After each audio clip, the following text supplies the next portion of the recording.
So hey guys, this is your favorite fictional vortex. So in this video, we will see what if Naruto was the true Eminence in shadow before Cid Kagenou Naruto X Alpha X Beta. Chapter 1. The Fool on the Hill.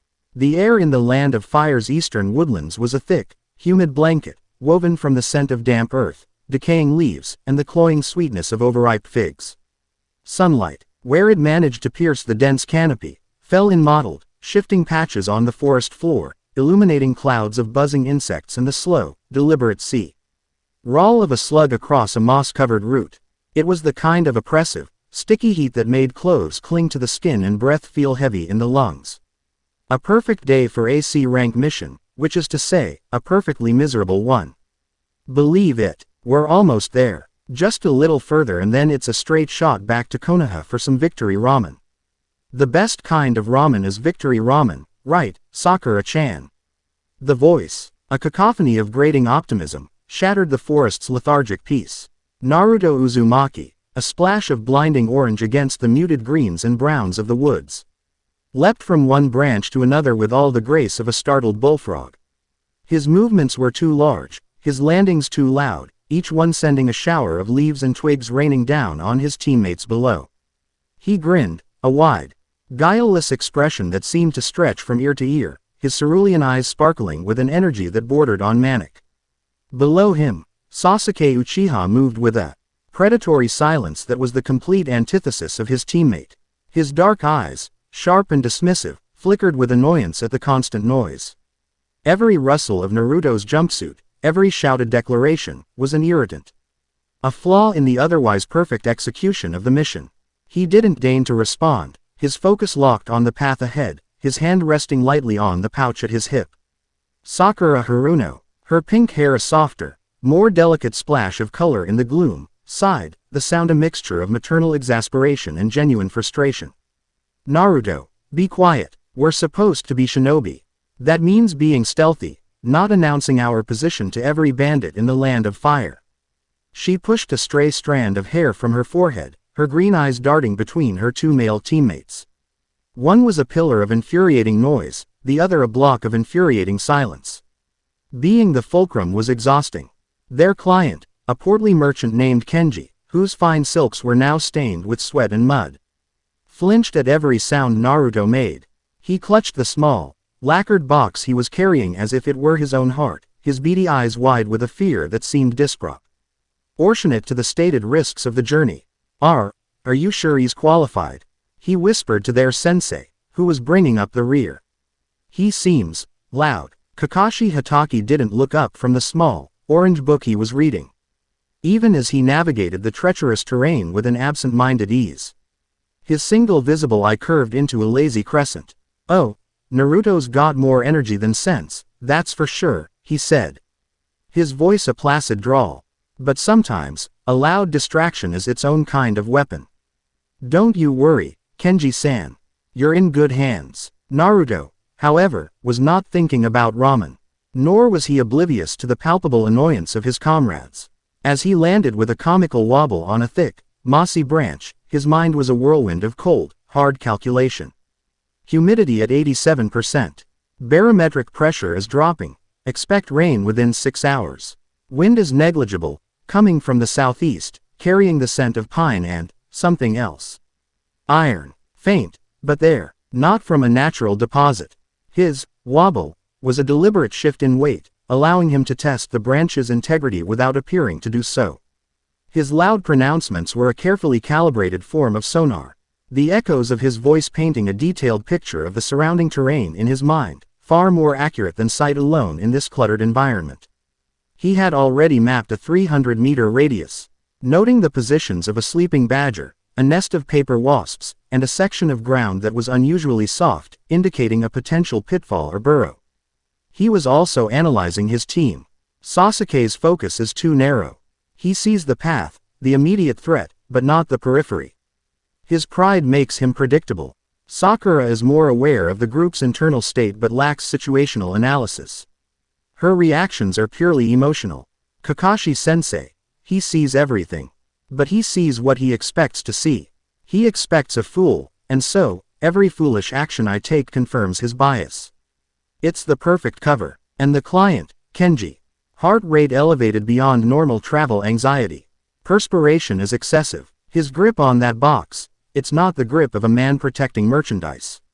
It's the grip of a man protecting a secret. He lied on the mission scroll. This isn't about delivering artisanal pottery samples to a noble in the capital. The box is too light, and there's no rattling. It's likely a scroll, a valuable one. Hey, Sasuke Tem, Naruto shouted, pointing dramatically. Bet I can beat you to that big old spooky-looking tree up ahead. Sasuke scoffed, a sound of pure contempt. Don't be an idiot, Dobi. This isn't a game. Everything's a game if you're having fun. Naruto shot back, and then, with a whoop, he launched himself forward. He timed it perfectly. His foot came down on a patch of loose, wet moss at the edge of the branch. His ankle twisted at an absurd angle, his arms flailed wildly, and he tumbled head over heels through the air with a theatrical shriek. Landing in a heap in the middle of the path, Sakura slapped a hand to her forehead. Naruto. Sasuke's lip curled in a smirk of disgust. Idiot. Naruto groaned, pushing himself up, covered in mud and leaves. I'm okay, he declared, a goofy grin plastered on his face. But as he had fallen, for a fraction of a second, his eyes had swept the undergrowth to his left. He'd seen it, the glint of polished metal, the subtle disturbance of a fern, the faint outline of a sandal. 3 hostiles, low-level chakra signatures, probably hired thugs, not shinobi, positioned in a classic pincer formation. 2 on the left, 1 on the right, they're waiting for us to pass the clearing up ahead. Amateurish. He got to his feet, brushing himself off with a great show of ineptitude. Whoops, a little slippery there, ha ha. He looked at Sasuke, his eyes brimming with a manufactured competitive fire. You're just lucky I tripped, Tem. As he spoke, he took a step to the right, ever so slightly adjusting the team's path. His foot scuffed the ground, kicking up a small puff of dust. It was an action so natural, so in character for the clumsy genin, that no one gave it a second thought. But in that cloud of dust, 3 tiny, almost invisible seeds, coated in his chakra, had been dispersed. They settled silently on the leaves near the hidden ambushers. They were not weapons. They were markers, listening posts. Through them, he could feel the subtle vibrations of their breathing, the minute shifts in their weight as they prepared to strike. The team continued forward, Kakashi's lazy gaze flicking up from his book for a moment to observe the aftermath of Naruto's fall before returning to the lurid orange cover. The air grew tense. The birdsong had stopped. Even Sakura seemed to sense the shift, her hand straying towards her own kunai pouch. They entered the clearing. It was a bowl of sunlight in the dark wood, a place that felt deceptively peaceful. And then, the trap was sprung. From the left, 2 figures burst from the bushes, rusty kunai clutched in their hands. Simultaneously, a third man, larger than the others, leapt down from a low-hanging branch on the right, aiming to cut off their retreat. Bandits, Kenji squealed, diving behind a log. Kakashi didn't even close his book.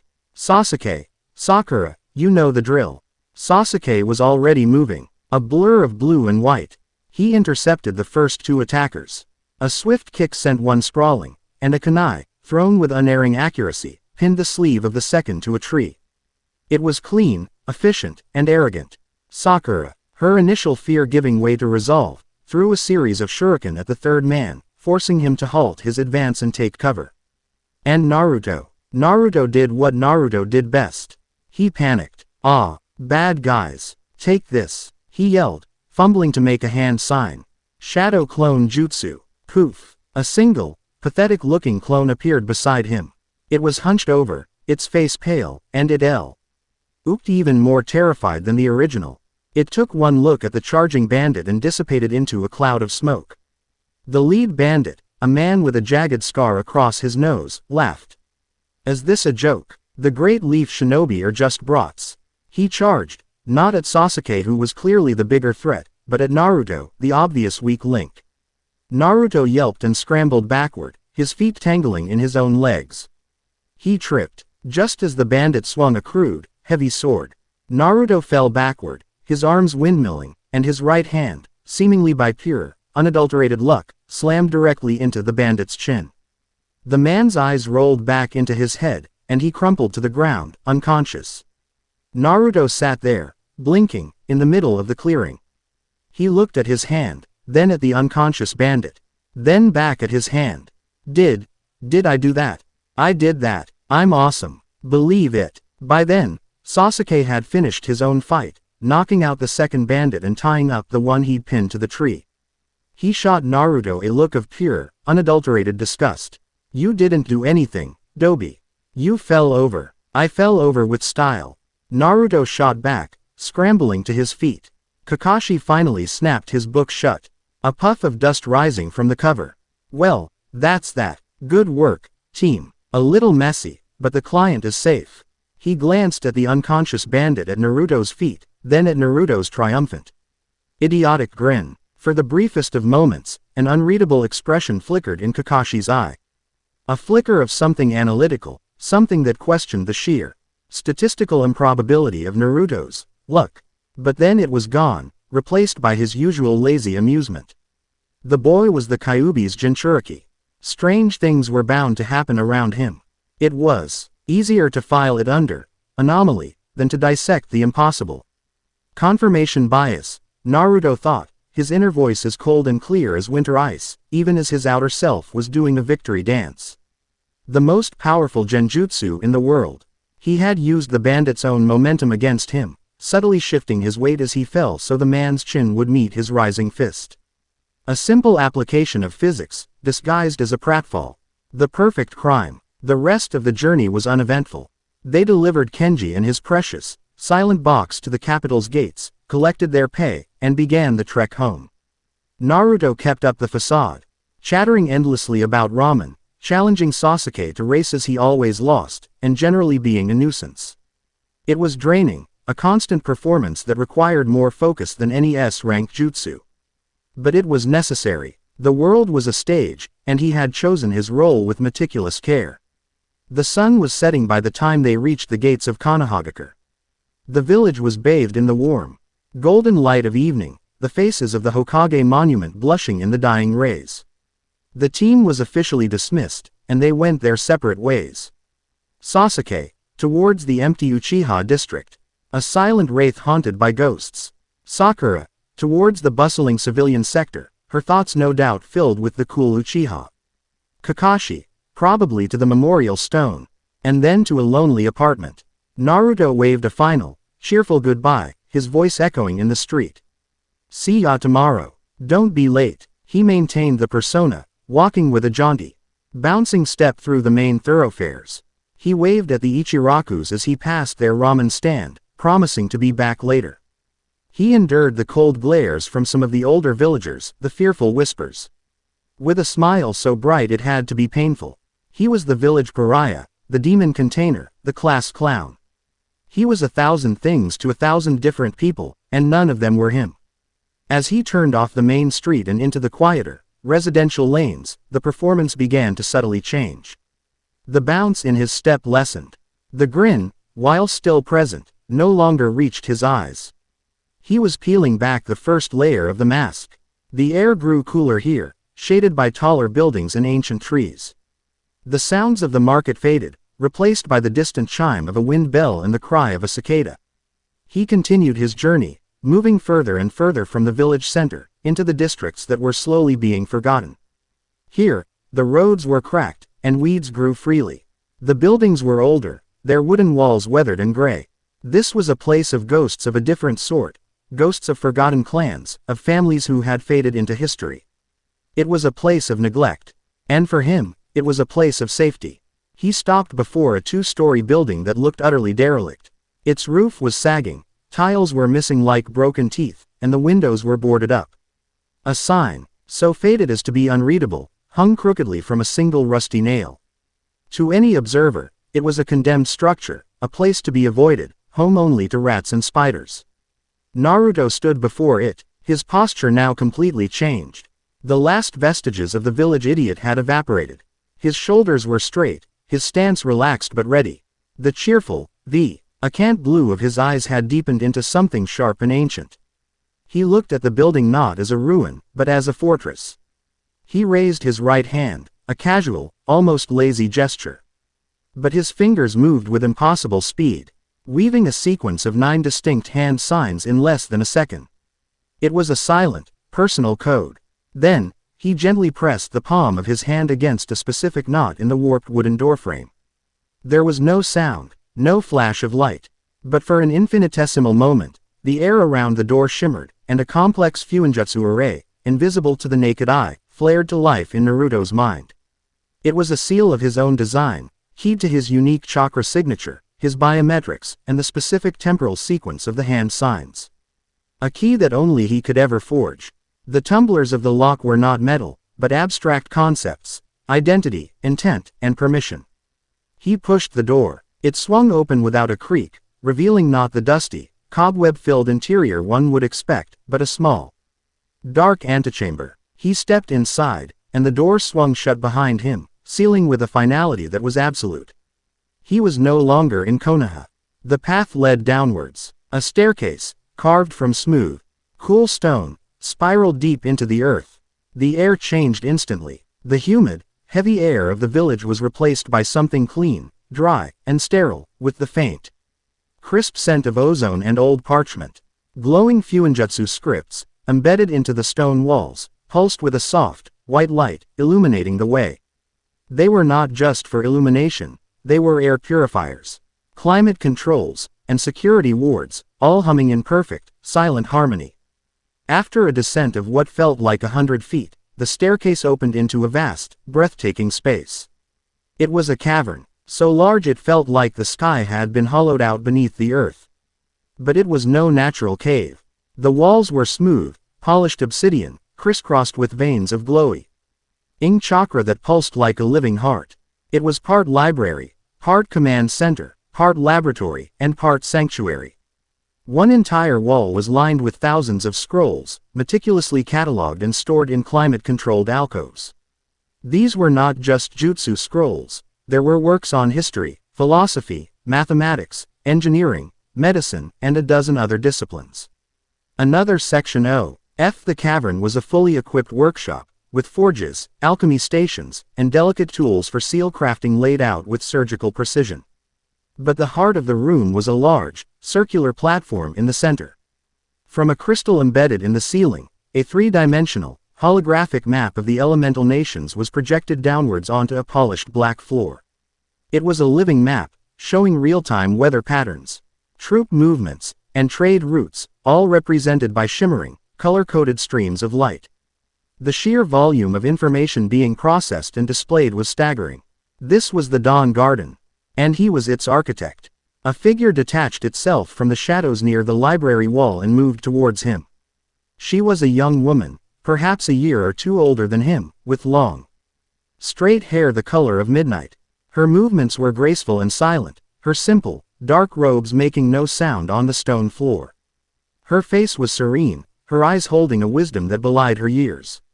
This was Alpha, his Hana. "Welcome back, Naruto-kun," she said, her voice a soft melody that was the antithesis of the noise he had spent his day creating. He gave a small, genuine smile. The first one that had reached his eyes all day. The weight of his public persona dissolved completely, leaving him feeling lighter, more himself. "Hana, it's good to be back." She met him at the edge of the platform, her eyes scanning him for any sign of injury, a habit she had never been able to break. "The mission, C rank. Escorting a merchant with a secret," he said, walking towards the central map. The mission was a lie. The client was transporting a high-value intelligence scroll, likely related to Suna's declining gold reserves. The bandits were a token, ill-conceived distraction. "I left them for Kakashi and Sasuke to clean up." Hana nodded, her mind already processing the information. "I will have a clone assigned to monitor the capital's black market for any scroll of that description. It might give us some leverage in future dealings with Suna." She moved to stand beside him, her presence a comforting anchor in the vastness of the room. "Your performance, flawless," he replied, a hint of weary pride in his tone.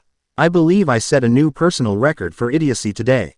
Tripped over my own feet, botched a clone jutsu, and, accidentally, knocked out a bandit by falling on him.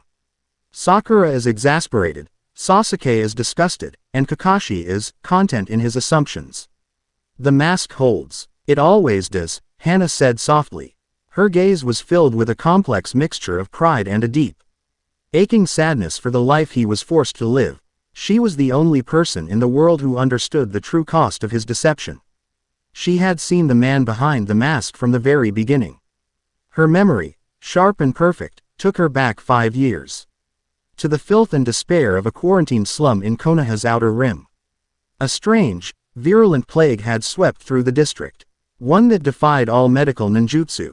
The area was sealed off, its inhabitants left to die. She was just a girl then, her family already gone, her own body burning with a fire that was slowly turning her to ash. She lay in the darkness of her home, waiting for the end, her only companion the relentless ticking of a clock. And then, he had appeared. A small boy, no older than she was. With sun-kissed hair and eyes as blue as the summer sky.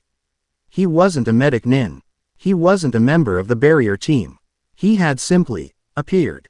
He looked at her, not with fear or disgust, but with a fierce, burning determination. He hadn't said much. He had simply gone to work. With a focus that was terrifying in its intensity, he had begun painting seals on her body, on the walls, on the floor. His hands moved with a speed and precision that was inhuman. He didn't use flashy jutsu. He used a knowledge so profound, so ancient, that she knew, even in her delirious state, that she was witnessing a miracle. He was using the esoteric fuinjutsu of the Uzumaki clan, a lost art, to literally rewrite the rules of her body. He purged the bioengineered poison from her cells, sealed the damage to her organs, and anchored her life force when it threatened to flicker out. For 3 days and 3 nights, he had worked without rest, fueled by nothing but his own chakra and an indomitable will.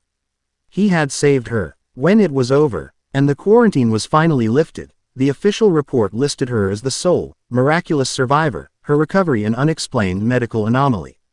He was gone, va. Nishid as mysteriously as he had appeared. She had searched for him. She found him a month later, the pariah of the village, the class clown, the dead last of the academy. And she had understood. E-World was not ready for the boy who had saved her. So, he had created a fool for them to watch, while the true genius worked from the shadows. She had approached him, offering him the only thing she had left to give, her life. Her loyalty, her absolute and unwavering devotion. And from that single act of kindness, from that shared secret, the Dawn Garden was born. It was their sanctuary, their weapon. Their promise to build a world where no one would be left to die in the dark again. Hannah's thoughts returned to the present. The network flagged a priority alert while you were away, she said. Her voice pulling him from his own reverie.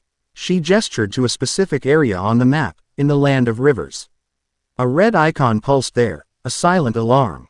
A fortified compound, operating under the guise of a lumber mill. Our clones in the region have intercepted communications. They're not processing lumber. They're processing people. Naruto's eyes narrowed, the blue hardening to sapphire. Specifications. They're targeting civilians, travelers, and rogue ninja, but with a specific preference for those with unique genetic traits. Latent bloodlines, unusual chakra affinities. They refer to them as raw materials, Hannah explained, her voice tight with disgust. The captives are shipped out to an unknown buyer. The volume has tripled in the last month. A buyer who pays a premium for potential Kekkei Genkai, Naruto murmured. His mind already connecting the dots. This was sloppy, arrogant, but effective. This has the scent of something more organized than a simple trafficking ring. My thoughts exactly, Hannah confirmed. One of the intercepted messages mentioned their clients by name. A group called the Inheritors of the Void. The name hung in the air, cold and alien. It was a name Naruto had encountered only once before, in a fragmented, half-destroyed scroll he'd recovered from the ruins of Uzushio. A footnote in a history of the Otsutsuki clan, dismissed as the ravings of a doomsday cult. To see the name appear here, connected to something so brutally tangible, sent a chill down his spine. This requires a personal touch, Naruto said, his voice dropping to a low, dangerous tone. This is not a job for clones. We need to cut the root, not just trim the branches. And we need to know more about these inheritors. He turned away from the map and walked towards the workshop. Against one wall, behind a panel of obsidian, was a hidden armory. He pressed his hand to the panel, and it slid away silently. Inside, there were no flashy weapons, no giant swords or exotic tools. There was only simple, functional, perfect equipment. He selected a plain, black cloak, made of a material that absorbed both light and chakra signatures. He took up a set of black, Form Phi TTING fatigues and a pair of soft-soled boots that would make no sound. Finally, he lifted a mask from its stand. It was a simple piece of white porcelain, shaped into the face of a fox, but an abstract, elegant fox. With sharp lines and hollow, emotionless eyes. It was a nod to the beast within him, a symbol of his other self. This was the face of Cage, the unseen leader of the Dawn Garden. Hannah watched him, her heart aching. This was the part she hated. The moments when he had to become the very shadow he fought against. Be careful, Naruto-kun. He turned, the mask in his hand, and for a moment, he was just Naruto again. He walked back to her and gently placed a hand on her cheek. The world is a dangerous place, Hannah. That's why we have to be more dangerous than its monsters. He gave her a small, reassuring nod. Then his entire demeanor shifted. The warmth vanished, replaced by an aura of chilling, absolute purpose. He was Cage now. I will return by dawn. He didn't use the stairs. He walked to the edge of the platform, and with a single, silent step, he was gone. A flicker of movement, a whisper of displaced air, and the room was empty, save for Hannah, standing alone in the heart of their secret world. Watching the living map as a single, untraceable shadow began its swift and silent journey towards the land of rivers. The storm broke just as Cage arrived. Rain, thick and cold, lashed down from a bruised purple sky, turning the canyon into a slick, muddy maze. Thunder rolled through the mountains, a deep, guttural growl that masked any sound he might have made. The sea, compound below was a blight on the landscape, a collection of crude buildings surrounded by a high, splintery wall, all of it illuminated by the harsh, intermittent glare of lightning. The air smelled of wet pine, mud, and fear. Naruto, now fully Cage, crouched on a high ledge overlooking the compound. The rain slicked his black cloak, making him one with the wet stone. He had already done his reconnaissance. 12 guards on the perimeter, 4 on the main gate, and an unknown number inside. They were sloppy, their patrol patterns predictable, their attention divided by the storm. He didn't plan to go through them or over them. He would go between them. Between the ticks of a clock, between the beats of a heart. He flowed down the cliff face like water, his feet and hands finding purchase where there seemed to be none. He reached the wall. 2 guards stood 20 feet apart, their backs to him, their collars pulled up against the driving rain. Cage placed a single hand on the wooden wall. He channeled a sliver of chakra into his palm, not to destroy, but to understand. He felt the grain of the wood, the tension of the sinew ropes holding it together, the placement of every nail. Then, he wove a seal in the air, a seal of unraveling. For a single, imperceptible moment, the molecular bonds in a small section of the wall simply ceased to exist. A perfect, man-sized hole appeared silently before him. He stepped through it and, a second later, the bonds reasserted themselves, leaving the wall as solid and unbroken as it had been before. The guards never even shivered. He was inside. The compound was a muddy mess, with pools of water reflecting the crude lanterns hanging from the eaves of the buildings. He moved through the shadows, a ghost in the storm. He saw a guard huddling under an overhang, trying to light a cigarette. Cage passed within 5 feet of him, but the man saw nothing, felt nothing. Naruto's control over his own presence was so absolute that he simply didn't register as a living thing. He headed for the largest building, a long, low structure from which he could hear the faint, muffled sounds of human misery. The door was thick, barred from the outside.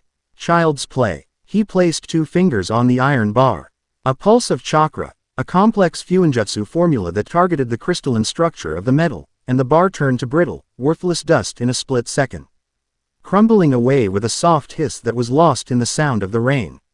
He pushed the door open and stepped inside. The stench hit him first. Sweat, filth, and despair. It was a long, dark hall, lined with crude cages. In them were people, dozens of them, men, women, and even a few children, all of them hollow-eyed and gaunt. Some had strange colored hair, others had unusual, Lee-shaped pupils, the subtle markers of the unique genetics their captors prized. A hulking man with a flat-top haircut and a whip coiled at his belt turned from one of the cages, a sneer on his face. "Who the hell are you?" Cage didn't answer. He simply began to walk down the center of the hall. The guard uncoiled his whip. "I asked you a question, freak." He lashed out, the whip cracking through the air. Cage didn't break stride. He didn't even seem to move. But his hand came up, a blur of black, and caught the tip of the whip between his thumb and forefinger. The guard tugged, expecting resistance. He found none. Cage simply let the energy of the attack flow through him, and with a flick of his wrist, he sent a reciprocal wave of force back down the whip. The guard's arm was nearly torn from its socket, and he howled. Dropping the weapon. Before the howl had even faded, Cage had closed the distance. He wasn't using a recognizable taijutsu style. There were no stances, no katas. It was formless, a pure expression of combat geometry. He moved like water, flowing around the man's clumsy defenses. A palm strike, not to the chest, but to the side of the neck, striking the vagus nerve. The man's entire nervous system seized, and he collapsed, unconscious before he hit the floor. Two more guards rushed from a back room, alerted by the noise. They were more prepared, drawing short swords. Cage met them in the narrow space between the cages. He didn't draw a weapon. He became the weapon. His body was a fluid instrument of force and leverage. He deflected a sword thrust with the back of his hand, the motion continuing. Flowing into an elbow strike that shattered one man's collarbone. He ducked under a wild swing from the second man, his hand darting out to strike two precise points at the base of the man's skull. The man dropped like a puppet with its strings cut. It was over in less than 5 seconds. It was not a fight. It was a removal. He continued to the back room. It was an office. A large, overweight man with greasy hair and expensive, tasteless rings on his fingers sat behind a desk, his eyes wide with terror. This was the leader. "Who? What do you want?" The man stammered, his hand inching towards a drawer. "Money. Take it all." Cage stopped in the center of the room, his porcelain mask a blank, terrifying slate in the flickering lamplight. His voice, when it came, was not human. It was a filtered, toneless sound, like stones grinding together. "You trade in lives." It was not a question. It was a judgment. I'm just a businessman." The leader squeaked. "Supply and demand. I have clients. Very powerful clients. They'll protect me. The inheritors of the void. You've heard of them. No. They are gods. They will wipe you from existence." "The inheritors," Cage repeated. The single word carrying a universe of cold intent. "Tell me about them." I don't know much." The man blubbered, sweat pouring down his face. They pay in pure gold for quality stock. They say they are preparing the way, gathering the chosen. You can't fight them." Cage took a single, slow step forward. Their names, their locations. The man's bravado shattered completely. He pulled open the drawer, but it wasn't a weapon he reached for.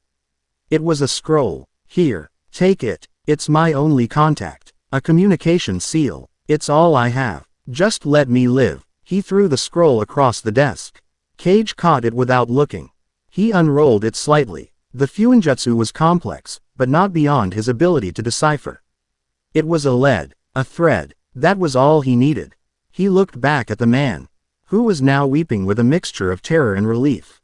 Cage raised one hand. "You feel no pain," he said, his toneless voice a hypnotic drone. A simple but powerful genjutsu settled over the man, calming his frantic mind, pulling him into a state of placid confusion. "You will unlock the cages. You and your men will walk into the forest, leaving your weapons and your gold behind. You will forget this night. You will forget this place. You will remember only a desire to live a simple life as a woodcutter, far from here." The man's eyes glazed over. He nodded slowly, a dopey smile on his face. "Woodcutter. Yes, I like trees." Cage turned and left. As he walked back down the hall, he placed a hand on the lock of each cage. A pulse of chakra, and the locks sprang open. He didn't speak to the captives. He didn't need to. He simply moved to the main entrance and vanished back into the storm. A calming agent, mixed with a mild memory-wiping compound, was released from a seal on his cloak. A fine mist that would ensure the captives remembered only a vague sense of liberation, of a shadowy spirit setting them free. They would have no face to give their rescuers. High on the canyon wall, Cage stood once more, a black silhouette against the raging storm. He looked down at the compound, a place of human misery, now silent save for the rain. He had not killed the traffickers. Death was too simple a punishment. He had erased them. He had taken their identities, their purpose, their ill-gotten gains, and left them as blank slates. It was a more fitting end. He placed a final seal on the rock face where he stood. It was a timer, a complex fuinjutsu array linked to the structural integrity of the canyon wall itself. In 3 days, a series of precisely targeted vibrations would create a localized, contained landslide. The entire compound would be buried under 1,000 tons of rock and mud. It would be a natural disaster. No one would ever know what had truly transpired here. He looked at the communication scroll in his hand. The Inheritors of the Void. A name from a dead past, now a cancer in the living present. He had his thread. Now, he would begin to pull. With a final glance back, not at the doomed compound, but towards the distant, sleeping village of Konoha, he melted into the shadows. The rain washed away his footprints, the thunder erased his passage. And the night swallowed him whole. The Eminence in shadow was done for the night. Now, it was time for Naruto Uzumaki, the fool on the hill, to go home. Chapter 1 End. Chapter 2. The Crimson Illusionist. The transition was always the most disorienting part. One moment, he was Cage, a creature of the storm and shadows, an arbiter of fate standing on a rain-lashed precipice with the weight of a dark conspiracy in his hand. The next, he was back in the sterile, silent heart of the Dawn Garden, the scent of ozone and old parchment replacing the raw, wet smell of the wilderness. He stood on the central platform, the porcelain mask feeling cool against his palm, the communication scroll from the trafficker a tangible link to a future conflict. The weight of his dual existence settled back onto his shoulders. A familiar burden. He had excised a tumor, but the cancer, the Inheritors of the Void, remained, and he had just learned its name. He gave Hana a single, curt nod, a silent confirmation of mission success, before turning and disappearing into the shadows of the armory. He stripped off the light-absorbing fatigues, the silent boots, the very skin of the Cage persona. He stored the mask and gear in their hidden compartment, the slide of the obsidian panel sealing away the phantom that wore his face. He was left standing in simple, comfortable clothes, the unassuming young man who technically shouldn't exist. This person, the one who stood between the fool and the shadow, was the closest he ever came to being just Naruto. It was a state he could only ever experience here, in the deep, quiet dark, with the one person who knew his every secret. He emerged from the armory and found Hana waiting, a steaming cup of herbal tea in her hands. She offered it to him. Her expression calm and placid, but her eyes held the depth of her concern. "Your chakra levels are stable," she noted, her voice a soothing balm after the filtered, toneless drone he had adopted as Cage. "The fuinjutsu for the landslide. Set and self-sustaining," he confirmed, taking the cup. The warmth seeped into his fingers, a small, grounding comfort. "It will activate in 72 hours. All traces of the compound will be gone, attributed to a natural disaster. The captives have been freed and their short-term memories gently wiped. They will remember a chaotic escape in the storm, nothing more." He took a slow sip of the tea, the blend of chamomile and mint calming the last vestiges of adrenaline. The leader confirmed the name. The Inheritors of the Void. He was terrified of them. Believed them to be gods. Hana's brow furrowed slightly. She moved towards the holographic map, her fingers dancing over a projected console. Information streams flickered and reformed at her command. The name still yields nothing in any standard intelligence database. Shinobi, daimyo, or otherwise. The only reference remains the fragment from the Uzushio archives. She brought up the image of the tattered scroll, its ancient script glowing in the air. A doomsday cult obsessed with the Otsutsuki, dismissed by our ancestors as religious fanatics. It seems they were more patient than anyone gave them credit for. Or they have been dormant, Naruto mused, his gaze distant. And something is waking them up. He walked over to the map, the image of the world he was sworn to protect shimmering beneath his feet. "This changes things," Our timeline has accelerated. We are no longer just fighting the shadows of the past, like the Akatsuki. We are fighting a shadow that has no name, no history. A ghost that has been waiting in the wings for centuries. He looked at Hana, his expression grim. We need more assets. Not just soldiers or spies. We need specialists. We need talents that can operate on planes we are not yet prepared for. As if on cue, a soft chime echoed through the cavern. A priority alert, different from the one that had signaled the trafficking ring. This one was softer, more insidious.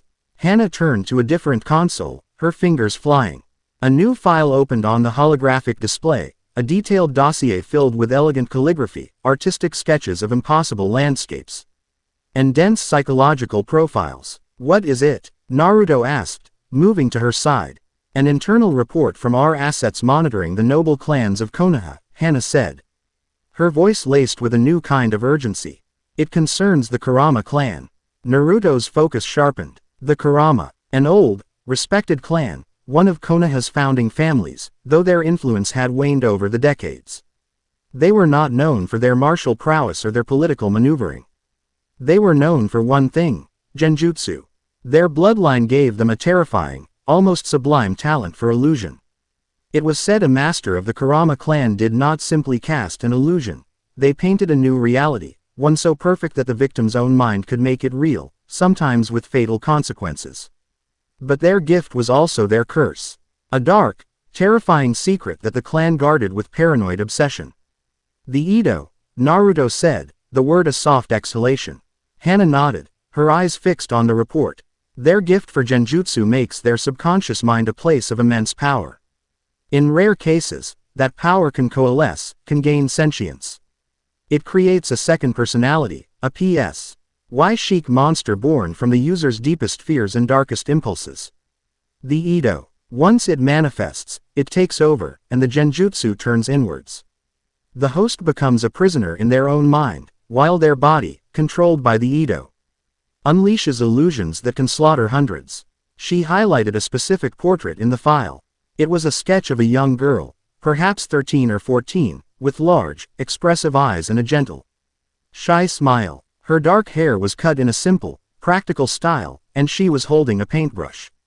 This is Rin, by all accounts, the greatest prodigy the clan has produced in a century. Her artistic talent is matched only by her raw power in genjutsu. And her Edo is on the verge of manifesting. Naruto stared at the girl's face. He saw the gentleness there, the artistic soul. And behind it, he could almost feel the shadow lurking, the psychic time bomb counting down. What is the clan's solution? Hana's expression hardened. The usual one. Once the Edo is deemed uncontrollable, the host is contained. They will perform a ritual. A permanent sealing. They will encase her in a chakra-nullifying crystal, placing her in a state of suspended animation from which she will never wake. It preserves the clan's honor and secrets, and prevents a catastrophe. She paused, her voice dropping. They consider it a mercy. The ritual is scheduled for the night after tomorrow, during the new moon. Naruto was silent for a long moment, the implications washing over him. A life, a brilliant talent, about to be extinguished out of fear. It was a story he knew all too well. He, too, had a monster inside him, one that the world feared, one that many would have gladly seen sealed away forever, taking him with it. They're not saving her, he said, his voice a low growl. They're burying their problem. They're choosing fear over understanding. It is their way, Hana said softly. They've seen the destruction an Edo can cause. Their fear is not without reason. Reason is not an excuse for cruelty. Naruto countered, a fire lighting in his eyes. He looked from Rin's portrait to the vast, empty spaces in their sanctuary. An idea, bold and dangerous, began to form in his mind. Hana, what if we offered her a different way? Hana looked at him, her mind already following his train of thought. Intervention. Naruto-kun, the Kurama compound is one of the most secure locations in Konoha. Not with walls or guards, but with layers upon layers of sensory genjutsu and psychic wards. Even for you, I'm not talking about a frontal assault. I'm not caged for this, he clarified. Fighting genjutsu with ninjutsu is like trying to punch the wind. You can't fight an illusion. You have to enter it. You have to understand its rules and then break them from the inside. He tapped Rin's portrait. They see a monster to be caged. I see a power to be understood. A Jinchuriki and an Edo. They are two sides of the same coin, aren't they? A consciousness born of power and fear, trapped within a host. I won't fight her Edo. I'll negotiate with it. It was an audacious, almost insane plan. To willingly dive into the mind of an unstable, world-breaking genjutsu PR. Otaji on the verge of a psychic apocalypse. But Hana saw the look on his face. The same look he'd had in that filthy, quarantined room all those years ago. A look of absolute, unwavering conviction. She smiled faintly. You will need a precise map of the compound's psychic defenses. And you will need to be invisible to their sensory net. I will begin analyzing their historical security protocols. Our clones in the administrative sector can cross-reference property deeds and architectural plans. We can build a blueprint of their prison. Good, Naruto said, his mind already racing. I'm going to need to prepare. This will require a fuinjutsu array I haven't used in years. A technique for psychic transference. It's delicate. He turned to leave for his personal workshop, then paused. And Hana, find me every piece of art she has ever created. I want to understand the world she sees before I step into it. The Kurama clan compound was an island of serene, aristocratic beauty in the heart of Konoha. It was not a fortress of stone and steel, but of perception. The air itself seemed different here, thinner, more fragrant, scented with cherry blossoms and ancient sandalwood. The walls were made of white paper screens painted with exquisite landscapes, and the gardens were meticulously manicured, every pebble and leaf in its perfect place. It was a world of art, a testament to the clan's aesthetic sensibilities. But to Naruto, it was a prison of suffocating perfection. He stood outside the compound's main gate, not as Naruto, not as Cage, but as a ghost. He was wearing simple traveler's clothes, his face obscured by a low-brimmed hat. He wasn't hiding his chakra, that would be an immediate red flag. Instead, he was shaping it, molding it to perfectly mimic the ambient chakra of the environment. He was a rock, a leaf, a whisper of wind. He did not exist. The security here was not about seeing intruders, it was about feeling them. 1,000 subtle genjutsu were woven into the very fabric of the place. A gate that seemed open was actually a psychic wall that would trap an intruder in a logic loop for eternity. A beautiful koi pond was a sensory net that would read the intent of anyone who passed it. A wind chime's melody was a coded alert system. To a normal shinobi, it was impenetrable. To Naruto, it was a piece of sheet music. And he could read every note. He approached the main gate.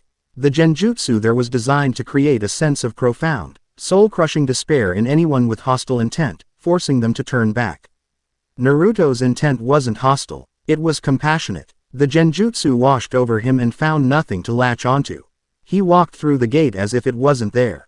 He moved through the gardens, his feet making no sound on the raked gravel.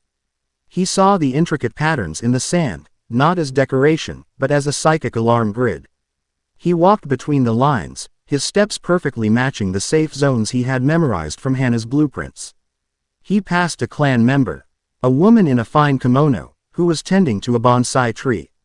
Her eyes, the deep crimson unique to the Kurama, passed right over him. He was a blank spot in her perception.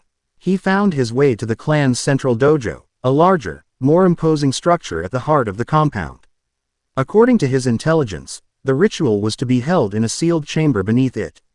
The entrance was guarded by 2 of the clan's elite. They stood like statues, their eyes closed, their minds linked, creating a psychic barrier far stronger than any physical door. Naruto didn't try to break it. He walked up to the wall beside the door, a solid panel of polished cypress wood. He placed his palm against it. For a moment, he closed his eyes, and the world dissolved into a sea of chakra. He could see the flow of the guards' linked minds, a river of crimson energy.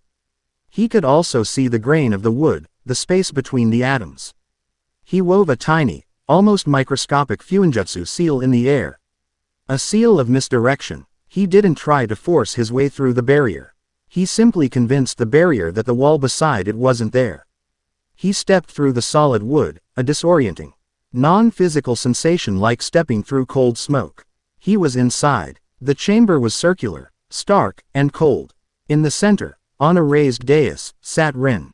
She was dressed in a simple white robe, her hands resting in her lap. Her eyes were wide with a quiet, resigned terror. Around her stood 5 figures, the clan elders, their faces grim and set like stone masks. Between them, on a pedestal, was a large, unblemished crystal, already beginning to hum with a low, oppressive energy. The air was thick with tension, a silent, spiritual violence about to be committed. "The hour is upon us," the head elder, a man with a long, white beard, intoned. His voice was heavy with regret, but also with unbending resolve. "Rin Kurama, for the preservation of the clan, and for the peace of the village. We commend your soul to an endless, dreamless sleep. May you find peace in the silence." They began to raise their hands, their chakra flaring, ready to begin the final sealing. Rin closed her eyes, a single tear tracing a path down her cheek. And in that moment, Naruto acted. He didn't throw a kunai or launch a jutsu. He clapped his hands together once, a single, sharp sound that was impossibly loud in the silent room. As the sound wave expanded, he released a complex, pre-prepared fuinjutsu array into it. A seal of absolute stillness. For the 5 elders, the world simply stopped. The genjutsu froze them in place, not physically, but mentally. They were trapped in a single, looping moment of time, their minds unable to process the fraction of a second that had just passed. To them, nothing had happened. But for Naruto and Rin, a pocket of reality had been created. The room around them seemed to fade into a gray, soundless void. Only the 2 of them, and the humming crystal, remained in sharp focus. Rin's eyes snapped open, her terror replaced by sheer, uncomprehending shock. A figure had appeared from nowhere, standing before her. He wore simple clothes, his face shadowed by a hat. But it was his eyes that captured her. They were a stunning, impossible blue, and they held no malice, only a profound and steady calm. "Rin Kurama," he said, his voice quiet but clear in the artificial silence. "My name is of no importance. I am here to offer you a choice." "A choice," she whispered, her voice trembling. "Your clan sees a monster they wish to cage," he said, gesturing to the crystal. "I see a power that is misunderstood. They want to seal your Edo away. I am here to ask if you would be willing to speak with it instead." Her breath hitched. Speak with it. The monster in her head. The thing of nightmares that clawed at the edges of her mind, that twisted her beautiful art into scenes of horror. "That's impossible. It is a beast, a thing of destruction." "Is it?" he asked gently. "Or is it just a part of you that is afraid? A part that is lashing out because it doesn't know any other way?" He knelt down, bringing himself to her level. The gesture was disarming, respectful. "I know what it's like to have a power inside you that the world fears. To be seen as a monster. But I also know that what they fear is not what you are." His words struck a chord deep within her. A truth she had never dared to voice. The Edo, it had not always been a monster. It had started as a whisper, a shadow, a companion in her lonely, creatively driven world. It had only grown monstrous as her fear of it had grown. What are you proposing?" she asked, a fragile sliver of hope entering her voice for the first time. "I have a way to enter your mind, to go into the world your genjutsu creates," he explained. "I will go with you to face your Edo. Not to fight it, to mediate, to translate, to help you find a balance. But I cannot do it without your permission. It is your mind, your soul. I will not be another person who violates it." A choice, a real choice, to accept the dreamless sleep her clan offered, or to take the hand of this stranger and face the source of her deepest terror. She looked at the humming crystal, the symbol of her erasure. Then she looked back at his calm, steady eyes. In them, she saw not the promise of an easy solution, but the offer of a chance. A chance to be whole. She took a shaky breath and nodded. I will do it." A small smile touched Naruto's lips. "Good. This may feel strange." He placed 2 fingers on her forehead. "Do not fight the sensation. Just follow my voice." He closed his eyes and unleashed the final, most dangerous part of his plan. The Uzumaki Psychic Transference Jutsu. It was not a genjutsu. It was a fuinjutsu that literally created a bridge of chakra between 2 minds, allowing consciousness to flow across. He felt a dizzying lurch, a sensation of falling upwards, and then the gray, NT room dissolved into an explosion of impossible color. He was in her world. It was breathtaking and terrifying. The sky was a swirling vortex of crimson and violet, like a bruised sunset. The ground was a vast, checkerboard floor that stretched to a horizon of melting mountains. Clock towers dripped numbers onto the ground, forming puddles of time. Canvases as large as houses stood scattered across the landscape, their paintings bleeding colors that flowed like rivers. It was a world of surreal, untamed artistry, a Dali painting brought to life with the force of a hurricane. This was the raw power of her mind. And he could feel the Edo. It was a storm of raw, negative emotion on the horizon, a maelstrom of fear, anger, and loneliness. Rin stood beside him, her form shimmering and translucent. She looked at her own mindscape with awe and terror. It's so much bigger than I thought. This is your power, Rin, Naruto said, his voice calm and grounding in the chaotic world. It's beautiful. Now, let's go meet the other artist. He began to walk towards the emotional storm, and she, hesitantly at first, then with growing resolve, followed. As they approached, the landscape grew darker, more twisted. The beautiful paintings on the canvases warped into images of isolation and horror. A cage, a featureless crowd pointing fingers, a single, crying eye. And then, from the heart of the storm, it rose. It was not a snarling beast of claws and fangs. It was a reflection of Rin herself, but one made of shadow and ink. Its form was unstable, flickering, its limbs elongated and distorted like a poorly drawn sketch. Its eyes were hollow voids, and from them streamed black tears that sizzled when they hit the ground. When it spoke, its voice was a chorus of whispers, all of them filled with pain. Go away. Go away. Go away. You will cage me. You will kill us. You hate me. You hate me. The shadow Rin, the Edo, lashed out. The ground beneath Naruto's feet turned to grasping hands of ink. He didn't dodge or attack. He simply stood his ground, and the inky fingers flowed around him, unable to touch him. His own mental fortitude, forged in the crucible of being a Jinchuriki, was an unshakable shield. I am not here to cage you, Naruto said, his voice resonating with a strange power in this place. I am here to listen. The Edo paused, its assault faltering. Lies. The others, they whisper. Monster. Cage. Silence. They want to kill us to be safe. They are afraid, Naruto acknowledged. And so are you. You're lashing out because you're terrified of what they'll do to you. To Rin, he took a step forward. Rin, behind him, flinched, but he was a wall of calm. I know what it's like, he continued, and in that moment, he allowed a sliver of his own soul to show. The image of a young boy, alone on a swing set. The hate-filled glares of a village burning into him. The sound of the word, demon, whispered in his wake. The suffocating loneliness. The Edo recoiled, not in aggression, but in shock. It felt his pain. It was a pain so similar to its own. You have one too. A monster. The Edo whispered, its form stabilizing slightly. Some would call him that, Naruto said. I call him my partner. It took a long time. It took a lot of fighting. But mostly, it took a lot of talking. I didn't try to kill him. I tried to understand him. He looked at Rin, who was watching. Tears streaming down her own face. Your power is not a curse. This Edo is not a separate entity. It is you, Rin. It is your fear, your pain, your power, and you have been fighting yourself for so long. What would happen if you stopped fighting and started listening? He held out a hand, not to the Edo, but to Rin. It is afraid of being erased. You are afraid of what it will do. Both of you want the same thing, to survive, to be accepted. Rin took a hesitant step forward, then another. She looked at the shadowy version of herself, at the pain in its hollow eyes, and for the first time, she didn't feel fear. She felt pity, empathy. She saw herself. She walked past Naruto and stood before her Edo. I was afraid, she said, her voice barely a whisper. I'm sorry. I won't let them hurt you. I won't let them erase you. The Edo trembled, the shadows around it beginning to recede. Promise. The voice was no longer a chorus of hate, but the singular, frightened voice of a child. Rin reached out a shimmering, translucent hand. I promise. We are one. Your power is my power. Your fear is my fear.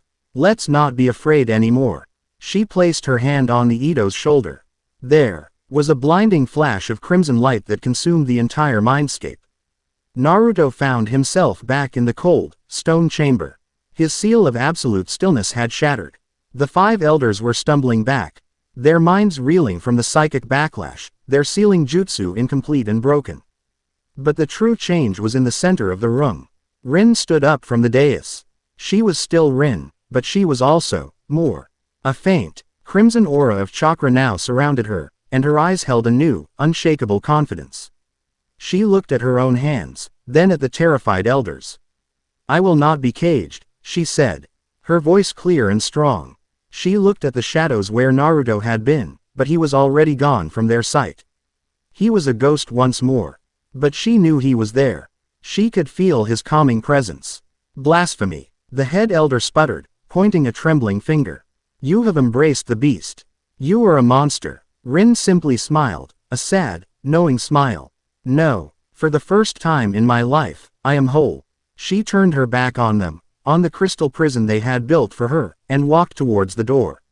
The psychic barriers, the genjutsu wards that had held her and her clan for generations, parted before her like mist. She was their master now.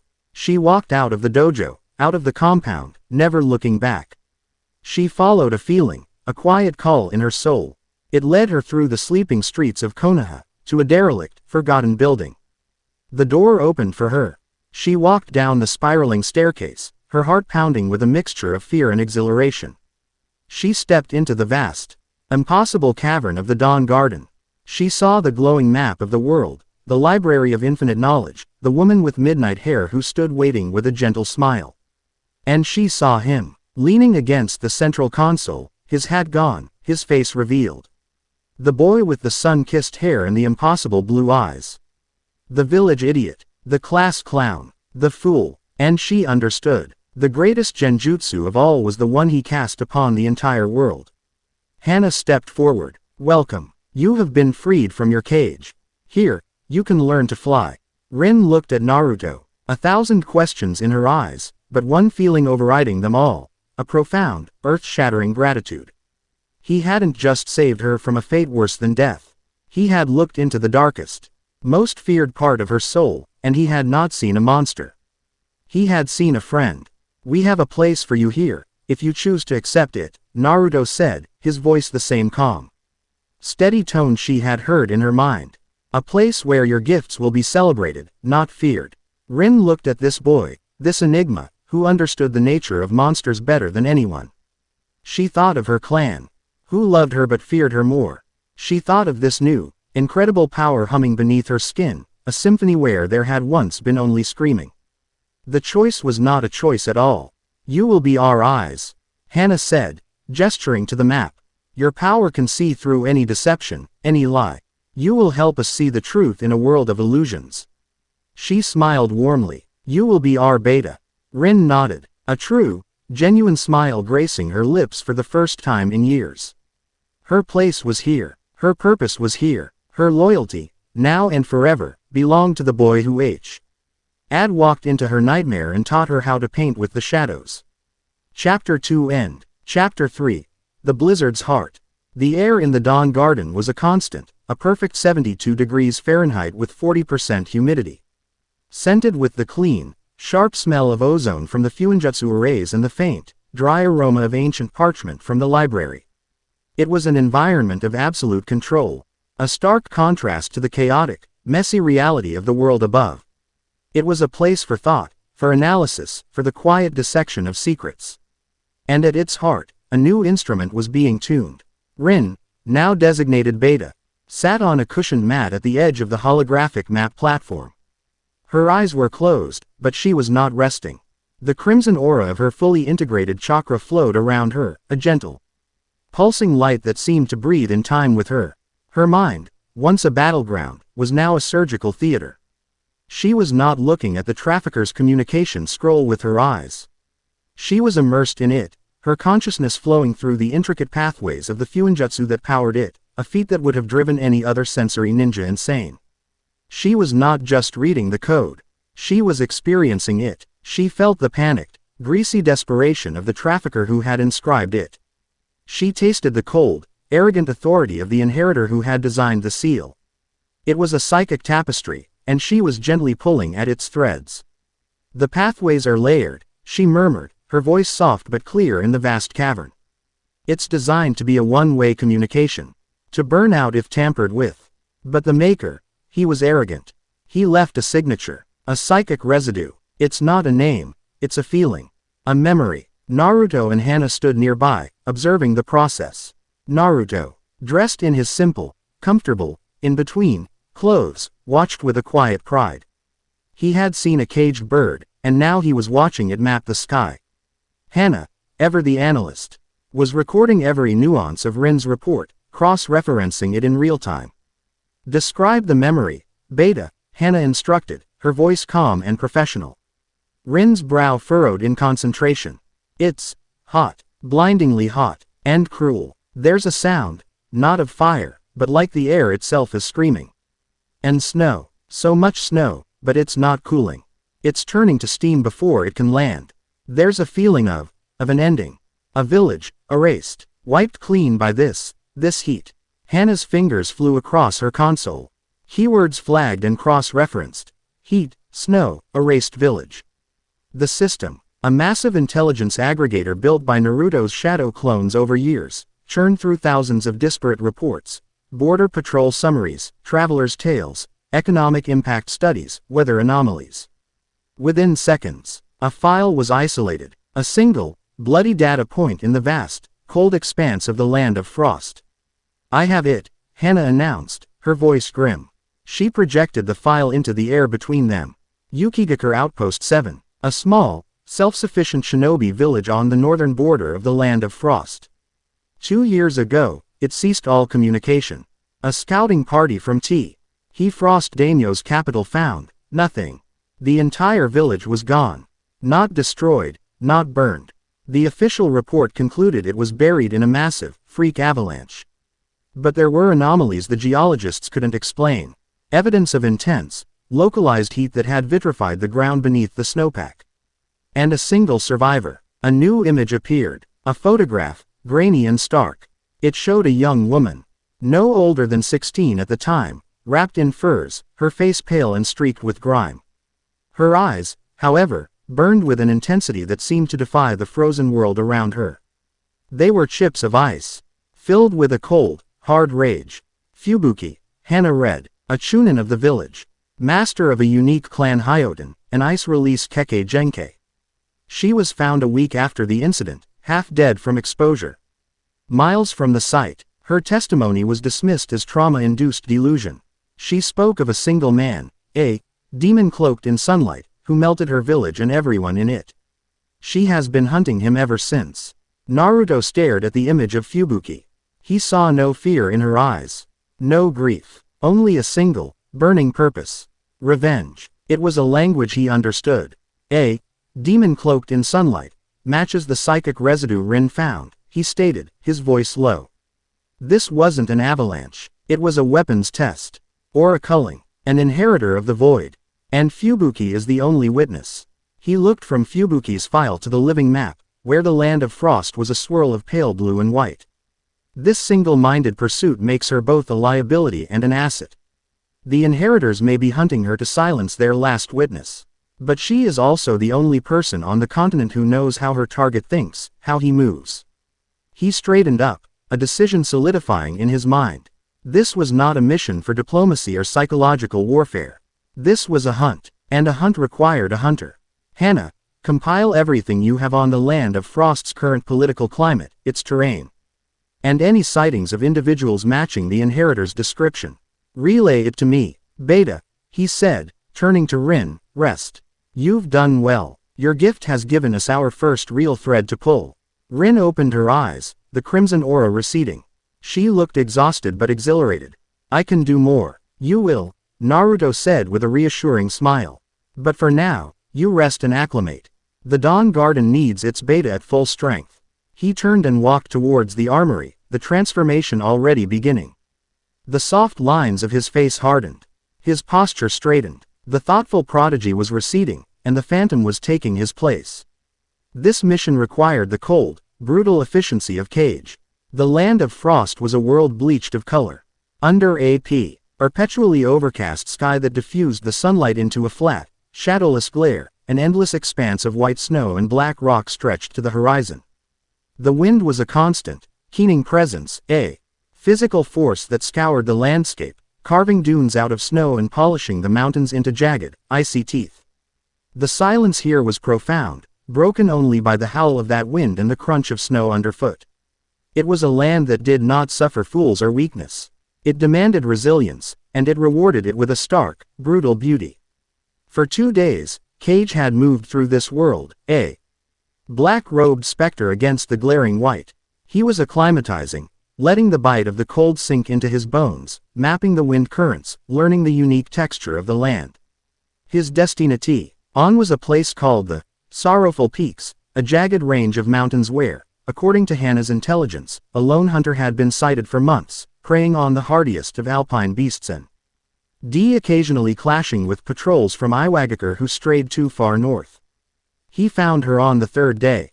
He was perched on an icy ledge, indistinguishable from the black, wind-scoured rock around him. Below him, in a narrow, wind-blasted canyon, a great saber-toothed elk, a creature of immense size and ferocity with horns like sharpened obsidian, was cornered. It snorted, clouds of steam jetting from its nostrils, its hooves pawing at the frozen ground. It was wounded, a series of deep gashes bleeding sluggishly onto the snow. And facing it was Fubuki. She was even leaner than in her photograph, her body honed to an edge by the unforgiving wilderness. She was dressed in practical, insulated furs and leathers, all in shades of white and gray. A pair of short, functional swords were strapped to her back. Her face was chapped by the wind, but her eyes were the same, chips of glacial ice, burning with a cold fire. She moved with a patient, predatory grace. The elk charged, a ton of furious muscle and horn. Fubuki didn't retreat. She slid to the side, her movements economical and precise. As the beast thundered past, she wove a single-hand sign. The snow at her feet erupted, not in a flurry, but in a series of perfectly formed, razor-sharp spears of ice. They shot upwards, striking the elk's underbelly, a place its thick hide couldn't protect.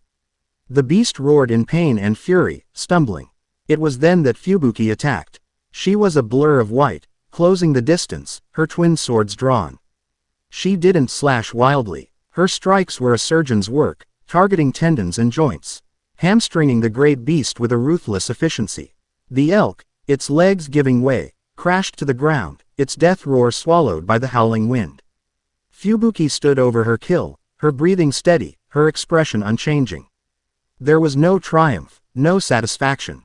There was only the quiet, grim finality of the hunt. She was a survivor, a warrior, a force of nature in her own right. Cage dropped from the ledge, landing silently on the snow-covered ground 20 feet behind her. Fubuki spun around in an instant, her blood-slicked swords up in a defensive posture. Her eyes narrowed, scanning the black-clad figure who had appeared from nowhere. She had not heard him, had not sensed him. In this land where a single misplaced step could echo for miles, he had appeared like a phantom. "Who are you?" she demanded, her voice as crisp and cold as the air. There was no fear in it, only a warrior's appraisal of a potential threat. "A potential ally," Cage's filtered voice replied, the toneless sound seeming to cut through the wind. He made no move, his hands kept in plain sight. "You are Fubuki. You hunt a man you call the demon cloaked in sunlight." Her knuckles whitened on the hilts of her swords. Her icy calm was fractured by a flash of raw hatred. "What do you know of him?" "I know he is a member of the organization responsible for your village's destruction. I know they call themselves the Inheritors of the Void. And I know his name is Kalis," Cage stated, delivering each fact like a hammer blow. "I also know his current location." That broke her composure completely. For 2 years, she had hunted with nothing but a phantom and a burning memory. This stranger, this shadow, had just given her a name and a destination. Hope, an emotion she had long since buried, was a painful, dangerous thing. "Why?" she asked, her voice tight. "Why tell me this?" "Because my organization is also hunting the Inheritors," Cage said. "Kalis is a loose end we need to tie up. You are the foremost expert on his methods. Your goal aligns with my objective. I am proposing a temporary alliance." We hunt him together. I will provide you with his location and tactical support. You will provide your expertise. We will see your revenge completed. And when it is done, we will discuss a more permanent arrangement. He was not offering sympathy. He was not appealing to her grief. He was offering a contract, a mission. He was speaking her language. Fubuki stared at him, her mind racing. This was too good to be true. But the information he possessed, no one knew those details. She had spent 2 years chasing ghosts, surviving on hate and instinct. This figure was offering her a clear path, a tangible target. Her pragmatism warred with her suspicion. But her desire for vengeance was a fire that consumed all other considerations. Where is he? She asked, her sword still not lowering. Cage gave a slight nod. He has taken refuge in a ruined Shugenja monastery in the Dragon's Tooth Peaks. 3 days' journey from here. He believes it to be a place of power. He grows bolder, more arrogant. He paused. We leave in 1 hour. That is my offer. She held his gaze for a long moment, searching the hollow eyes of his porcelain mask for any hint of deception. She found nothing, only a cold, implacable purpose that mirrored her own. Slowly, she sheathed her swords. The act was an acceptance. Understood, she said, the single word sealing the pact. She turned back to the elk, her movements once again becoming brutally efficient as she began to field dress the carcass. She would not waste a kill. They would need the rations for the journey ahead. The hunt was on. The journey to the Dragon's Tooth was a silent one. They moved through the frozen hellscape, 2 predators on a single track. Fubuki led the way, her knowledge of the terrain innate. She found paths that were invisible to an untrained eye, skirting treacherous ice fields and avalanche-prone slopes. Cage followed, a silent shadow who seemed to need no rest, no warmth. They did not speak of their pasts. They did not speak of their feelings. They spoke of wind direction, of tracking signs, of optimal angles of approach. Fubuki found herself subconsciously impressed. This masked man, Cage, understood the hunt. He saw the subtle details she did, the way a particular snowdrift indicated a hidden crevasse. The way the silence of the birds foretold a coming storm. He was no stranger to this kind of work. Her respect for him grew with every passing hour. He was not just a source of information. He was a competent warrior. His silence was not empty, it was watchful. He moved with a purpose that was terrifying in its singular focus. In him, she saw a reflection of her own drive, but magnified, sharpened to an impossible degree. It was a comforting and deeply unsettling realization. On the 3rd day, a blizzard descended upon them. The wind shrieked like a tortured spirit, and the snow fell in a blinding, horizontal sheet, reducing visibility to near zero. It was a storm of immense power, one that would force any sane person to seek shelter. The storm will cover our approach, Fubuki shouted over the gale. Her voice muffled by the fur-lined hood she wore. But it will make the final climb treacherous. He will not be expecting anyone in this. Cage's voice cut through the noise, unnaturally clear. His arrogance is his weakness. We press on. Fubuki nodded. She felt a grim sense of satisfaction. This was the weather of her homeland. This was the ice and wind that lived in her soul. It was a fitting backdrop for her revenge. The monastery was a skeleton of black stone clinging to the side of a mountain, a jagged silhouette that appeared and disappeared in the swirling snow.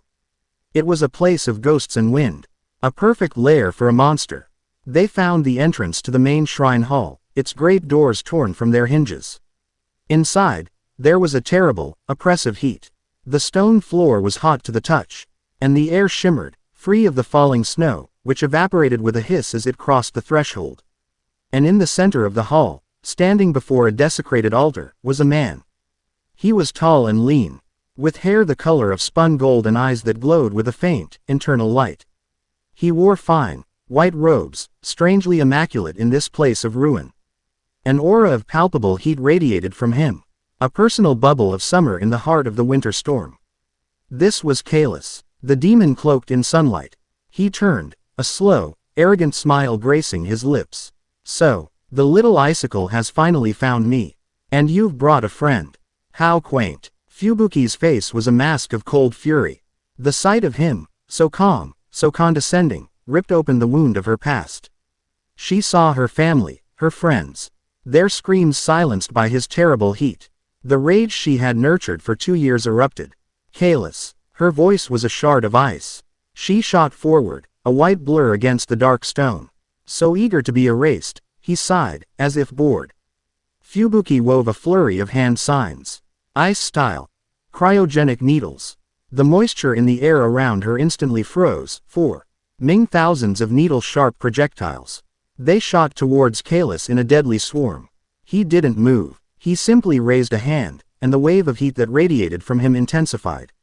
The needles evaporated into steam a foot from his body. Pathetic, he sneered. You cannot fight the sun with a snowflake, child. Fubuki didn't falter. She drew her swords, the steel humming with the cold of her chakra. Ice style. White blade fang. She lunged, her blades leaving trails of frozen mist in the air. She was fast, her swordsmanship precise and deadly. But Kalis was faster. He moved with a liquid grace. His body a shimmering wave of heat. He didn't carry a weapon.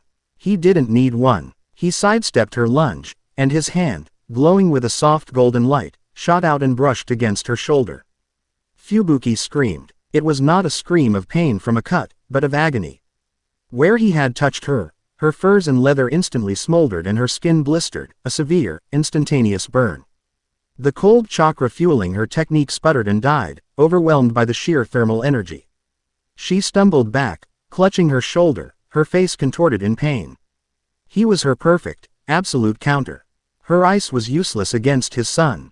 You see, Kalis said, his smile widening. You are nothing. Just the last, annoying remnant of a failed experiment. Your village's chakra was weak, your bloodline impure. We were merely cleansing the area for future development. You should have had the good sense to die with the rest of them. He began to walk towards her, his hand glowing, ready to finish the job. And that was when Cage moved. He had been standing at the entrance, a silent, motionless observer. He hadn't interfered, hadn't offered a word of support. He had been analyzing, watching Kalis's movements, his timing, the way he channeled his power. And now, he had seen enough. Cage exploded into motion. He wasn't a blur of speed like Fubuki. He was something else entirely.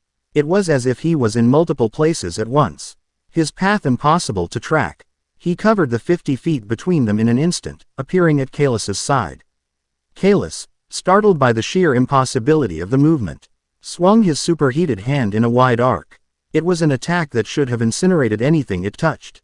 Cage didn't block it. He didn't dodge it. His own hand came up, not to strike, but to gently cup Kalis's wrist. He didn't try to stop the momentum. He flowed with it, adding his own rotational energy, redirecting the attack with a subtle, almost effortless grace. Kalis found his own arm being pulled in a direction he hadn't intended, his balance completely broken. It was the first principle of the formless style, absolute acceptance and redirection of force. Kalis stumbled, his arrogance replaced by a flash of disbelief. Cage flowed with him, a shadow stuck to his back. This was not taijutsu as anyone knew it. There were no stances, no blocks, no kicks or punches. It was a continuous, flowing stream of locks, throws, and precise, debilitating strikes. Cage's other hand shot out, not as a fist, but with two extended fingers, striking a precise nerve cluster behind Kalis's knee. Kalis's leg buckled. His connection to the ground, the source of his stability, was gone.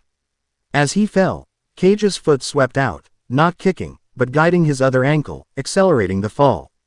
Kalis crashed to the floor, his head hitting the hot stone with a sickening crack. The aura of heat around him flickered and died. The entire exchange had taken less than 3 seconds. It wasn't a fight, it was a dissection. Cage had not overpowered him, he had deconstructed him, taking him apart piece by piece using his own energy against him. Cage stood over the groaning, dazed form of the inheritor. He looked back at Fubuki, who was staring, her pain forgotten, her face a mask of utter, profound shock. She had just watched this masked man dismantle a demigod with what looked like a violent dance. Cage gestured with his head towards the fallen Kalis. He is yours. The words jolted her from her stupor. He was offering her the kill. He was honoring their contract. The fire of her rage, which had been momentarily quenched by awe, roared back to life. She pushed herself to her feet, ignoring the searing pain in her shoulder. She picked up one of her swords and walked over to the man who had murdered her world. Kalis looked up, his glowing eyes now filled with fear and disbelief. You can't. I am an inheritor. I am the will of the Otsutsuki made manifest. Fubuki stood over him, her shadow falling across his face. Her own face was cold and empty. You are just a man, she said, her voice devoid of all emotion. And you are a dead one. She raised her sword high and brought it down. The sound echoed in the sudden, cold silence of the shrine. Afterward, there was no elation, no triumph, only the howling of the wind outside and the deep, hollow emptiness of a purpose fulfilled. The fire that had driven her for 2 years was now ash. She stood over the body, feeling nothing. Cage walked to her side. The blizzard outside was beginning to subside, and a pale, gray light filtered into the shrine. Your revenge is complete, Cage's toneless voice stated. But Kalis was just one. A soldier. There are more. Generals. Kings. Gods. The war is just beginning. Your hatred gave you the strength to survive. Now, you need a new purpose to truly live. Fubuki looked from the cooling body on the floor to the porcelain mask of the man beside her. He hadn't just helped her kill a man. He had shown her that her monster was not invincible. He had given her justice, not just vengeance. In the cold, empty chasm of her soul, he was offering to build something new. A new war, a new purpose. My organization has a place for a warrior of your caliber, Cage continued. A place for your skills to be honed, to be used for a cause greater than personal retribution. To prevent other villages from suffering the fate of yours. He extended a hand. We are the Dawn Garden. We fight the shadows that others don't even know exist. Join us. Br Gamma. Fubuki looked at his outstretched hand. She thought of the lonely, frozen years. She thought of the emptiness that now threatened to consume her. This was not an offer of comfort. It was an offer of a target. A whole world of them. It was the only thing that made sense. She reached out and took his hand. Her grip was firm, her resolve absolute. The icicle had found a new direction in which to point. Chapter 3 End. Chapter 4. The Sage's Shadow. In the controlled climate of the Dawn Garden, time moved differently. It was not measured by the rising and setting of the sun, a celestial phenomenon that couldn't pierce the miles of rock above. But by the completion of tasks and the acquisition of knowledge. The cavern hummed with a new kind of energy, a quiet intensity fueled by its newest acquisitions. The garden was growing, evolving, its roots sinking deeper into the hidden places of the world. In one corner, converted into a high-tech sensory deprivation chamber, Rin floated in a placid saline solution, wires th. In a spider silk connecting her temples to a central console. She was not in the tank. She was in the dragon's tooth peaks, sifting through the psychic residue of Kalis's death. Her genjutsu, once a weapon of self-destruction, was now the most sophisticated intelligence-gathering tool on the continent. She navigated the chaotic echoes of the inheritor's last moments, filtering out his pain and arrogance, searching for the faint, almost imperceptible psychic link he had maintained with his superiors. It was like listening for a specific whisper in the heart of a hurricane, and she was uniquely qualified for the task. In another area, the cavern floor had reconfigured itself, black stone panels shifting to create a sprawling, dynamic training ground. Here, Fubuki moved like a winter storm given human form. She was not fighting holographic opponents or training dummies. She was fighting a simulation programmed by Naruto himself, a relentless, adaptive foe that mimicked his own formless taijutsu. Her movements, once fueled by the wild, desperate rage of a lone survivor, were being forged into something new. The raw fury was being tempered, the wasted energy refined. Her ice jutsu, no longer just an expression of her cold grief, was becoming an extension of a disciplined, tactical mind. She was no longer just a weapon of vengeance, she was being honed into a scalpel. Naruto stood on the central platform with Hana, observing the progress of his nascent organization. He was pleased. Alpha, Beta, Gamma, the administrator, the seer, the warrior. Each was a pillar, supporting a different corner of his grand design. But the structure was incomplete. They could react to threats, they could neutralize enemies, but their understanding of the core enemy, the inheritors of the void, was dangerously shallow. They were fighting a shadow without knowing what was casting it. Any progress from Beta? Naruto asked, his gaze fixed on the quiet hum of Rin's chamber. She's isolating a erring psychic frequency from the background noise, Hannah reported, her eyes never leaving the data streams flowing across her console. It's heavily encrypted, more of a carrier wave than a direct communication. But it has a source. Not a physical location, but a psychic one. A nexus. She believes it's how the higher-ranking members communicate, a sort of mental network. A hive mind, Naruto mused. Subtle, efficient, difficult to penetrate, but if we can, we'd have access to their entire command structure. He filed the information away. A problem for another day. What about the other fronts? Our assets monitoring academic and historical institutions have flagged a person of interest, Hannah said, pulling up a new file. The holographic display shifted, showing the image of a woman in her early 20s.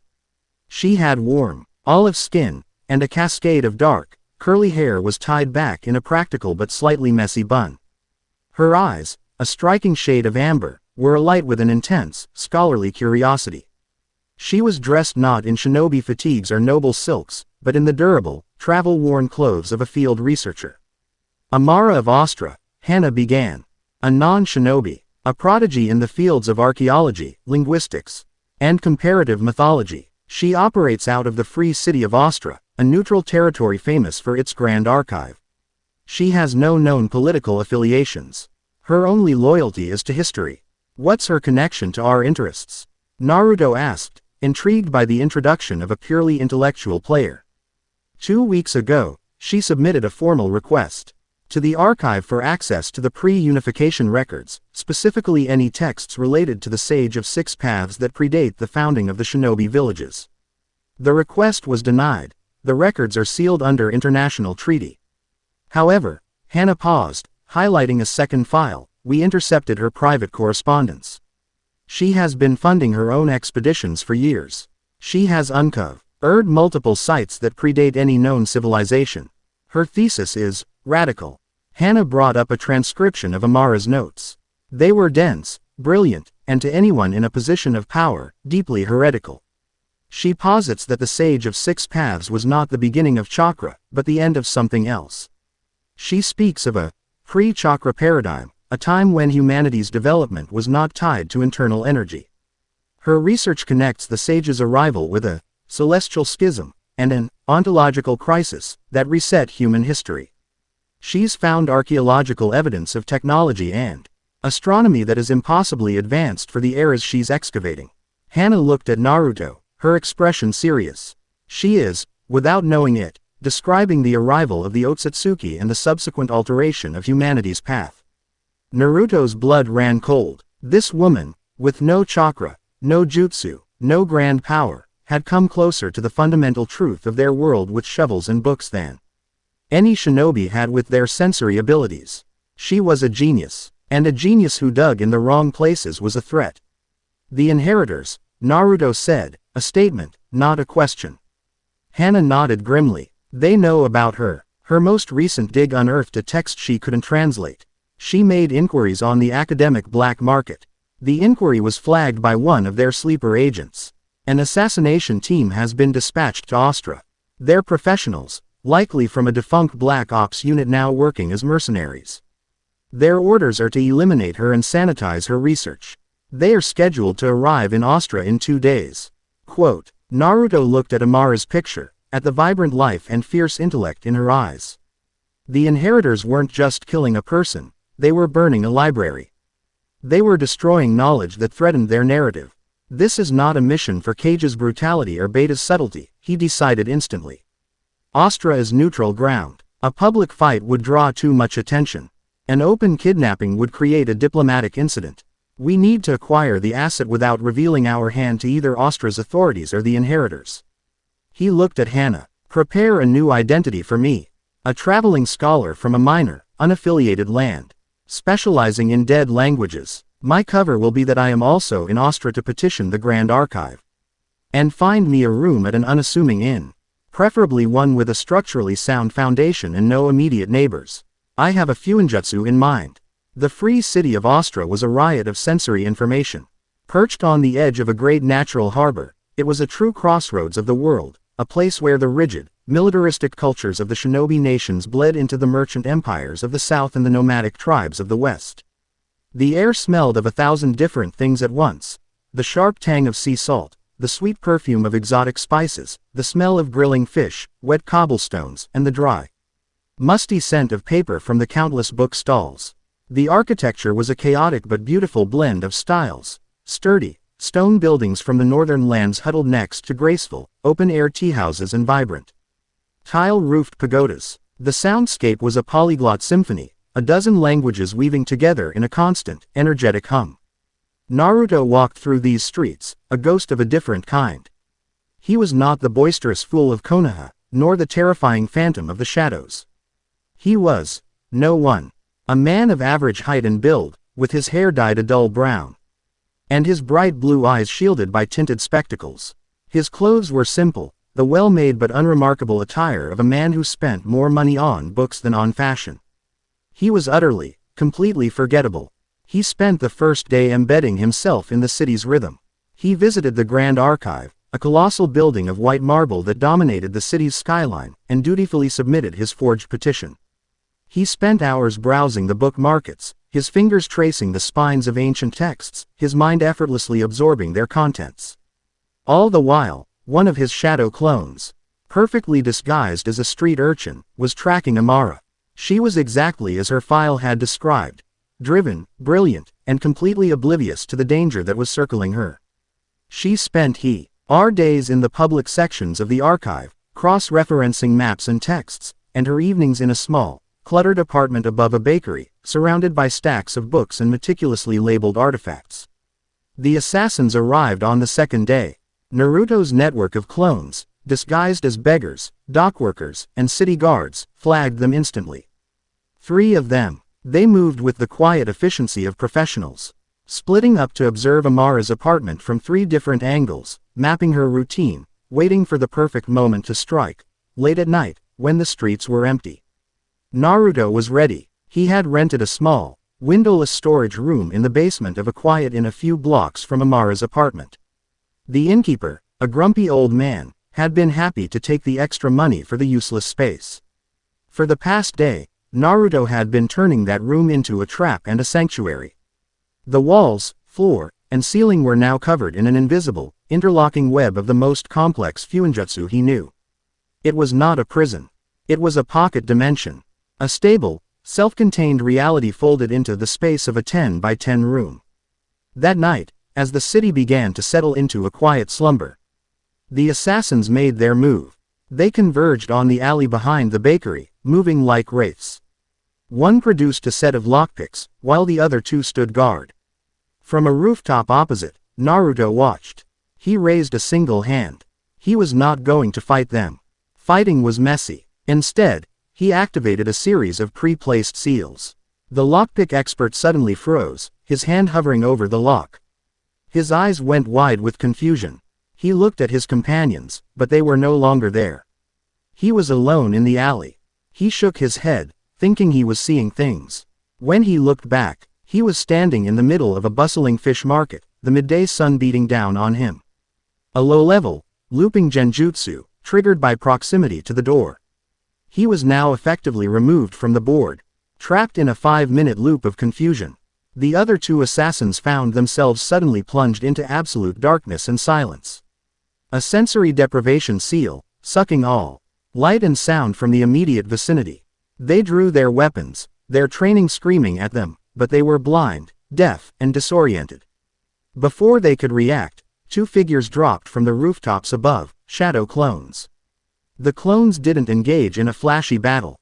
They used simple, effective nerve strikes, and the 2 disoriented assassins slumped to the ground, unconscious. The clones stripped them of their gear and identification, then used a transformation jutsu to disguise them as common drunks, leaving them in a different alley to be found by the morning watch. The entire engagement took less than 15 seconds.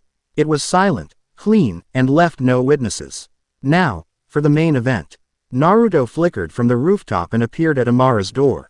He didn't knock. He placed his palm on the wood, and the lock clicked open silently. He entered her apartment. It was a scholar's paradise and a housekeeper's nightmare. Books were everywhere, in teetering stacks on the floor, overflowing from shelves. Propping up one leg of a table, maps were pinned to every available wall space, covered in notes written in a tiny, precise script.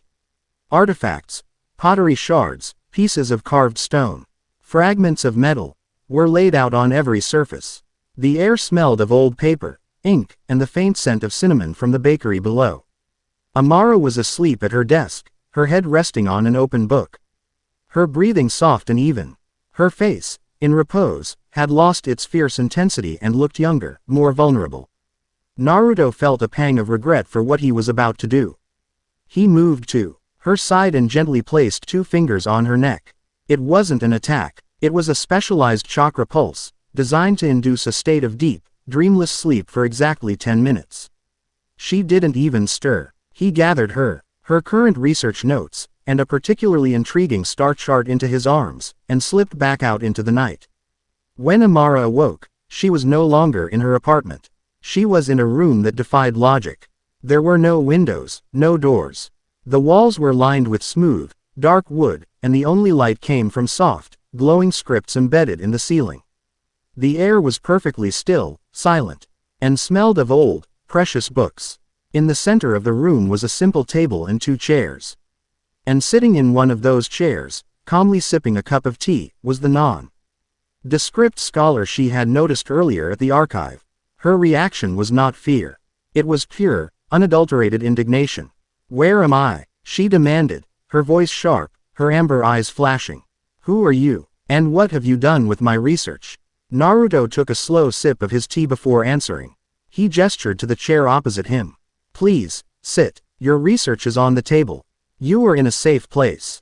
And as for who I am, let's just say I'm a fellow academic who believes your work is too important to be terminated." "Terminated?" she scoffed, though she did sit, her posture ramrod straight. "Don't be absurd. My work is controversial, but it's not treason. Who would want to terminate my research?" "The people who sent 3 professional assassins to your apartment tonight," Naruto said calmly, his words dropping into the silent room with the force of stones. "While you slept, I took the liberty of neutralizing them. You are welcome." Amara's face paled. Assassins. It seemed impossible, but the man's calm demeanor, the sheer strangeness of her situation, a sliver of doubt entered her mind. "You expect me to believe that you, a simple scholar, fought off 3 assassins and teleported me to this library pocket dimension?" "I didn't say I was a simple scholar," Naruto corrected gently. He picked up one of her notebooks. "Your thesis on the pre-Sage civilization is brilliant. Your connections between the sudden appearance of chakra and the collapse of global trade patterns in the 3rd pre-unification era are groundbreaking. But you made a mistake." He tapped the cover of the book she had been sleeping on. It was a text filled with a complex, non-phonetic language that had stumped linguists for centuries. "You tried to find a translator for this on the open market. This text describes the sealing of the Celestial Gate.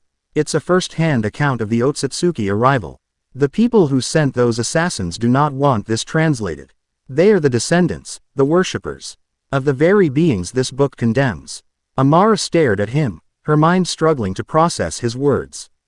Otsutsuki, Celestial Gate. It sounded like the myths she studied, not like something a modern scholar would speak of as fact. But then, how did he know what was in that book? No one could read it. "You're insane," she said, her voice less certain now. "You can't possibly have read that." Naruto smiled faintly. He turned the book towards him and began to read aloud. His voice changed, the modern cadence falling away, replaced by the archaic, tonal language of the dead civilization. The words flowed from him effortlessly, filled with the weight of ancient history. He wasn't just translating, he was performing. He spoke of a sky that shattered, of beings of impossible power, of a world remade in fire and spirit. Amara listened, her eyes growing wider and wider. The story he was telling, it fit. It fit with all the broken pieces she had been collecting. It was the missing key, the narrative that tied all her disparate discoveries together. He finished, and the silence that followed was heavy with revelation. "How?" she whispered, her academic indignation completely replaced by awe. "Some of us have the privilege of studying history," Naruto said, his gaze deep and knowing. "And some of us have the burden of living it." He let the implication hang in the air. Your work, Amara, is more than just history. It is a weapon, and the people you are fighting are older and more powerful than you can imagine. You cannot win this fight alone. You need better resources. You need protection. You need a library with no restricted section. He stood up and walked to one of the walls. He placed his palm on the wood, and a section of it shimmered and became transparent, a window into another place. Through it, Amara saw a sight that made her breath catch in her throat. She saw a vast, cavernous library, its shelves stretching up into the darkness, holding thousands upon thousands of scrolls. She saw a holographic map of the world shimmering in the air. She saw a young woman with pink hair meticulously cataloging ancient texts. It was a scholar's dream, a place of impossible knowledge. My organization is fighting a war for the soul of this world, a war based on the very history you are trying to uncover, Naruto said, his voice resonating with purpose. We are the Dawn Garden. We have the resources. We have the power. But we lack your unique genius. We need your mind, Amara. We need your ability to see the patterns others miss. He turned back to her, his gaze intense. Join us. Help us uncover the truth. Help us win this war. Become our Delta. Amara looked from the impossible library back to the man standing before her. He was an enigma, a living paradox. A scholar with the power of a god. He wasn't just offering her protection. He wasn't just offering her resources. He was offering her the one thing she craved above all else, answers. The truth. She looked at the star chart he had saved from her apartment, a map of constellations that were not visible in their sky. She had always thought it was symbolic. Now, she understood. It wasn't a map of their sky. It was a map to their sky. A roadmap of their invaders. Her choice was clear. Her life's work had led her to this single, impossible moment. She stood up, her eyes shining not with fear or confusion, but with the burning, unquenchable fire of a seeker who had just found the entrance to the ultimate library. When do I start? Chapter 4 End. Chapter 5. The Two-Tailed Cat and the Nine-Tailed Fox. The Dawn Garden was a monument to proactive strategy. It did not merely react, it anticipated. While Amara, their new Delta, was being integrated into the organization's vast library. Her brilliant mind already forging connections between ancient star charts and the psychic frequencies Rin was isolating, Naruto was looking ahead, his gaze fixed on the next inevitable flashpoint. The Akatsuki. He had allowed them to operate in the background, their movements predictable, their goal of collecting the tailed beasts a known quantity he had planned to address at a later date. But, the emergence of the inheritors of the void had changed the calculus. He could no longer afford to let the Akatsuki systematically remove the Jinchuriki, potential allies or assets, from the board. E9 Jinchuriki were the most powerful, and the most isolated, individuals in the world. They were 9 lonely lighthouses in a gathering storm, and the Akatsuki planned to extinguish them one by one.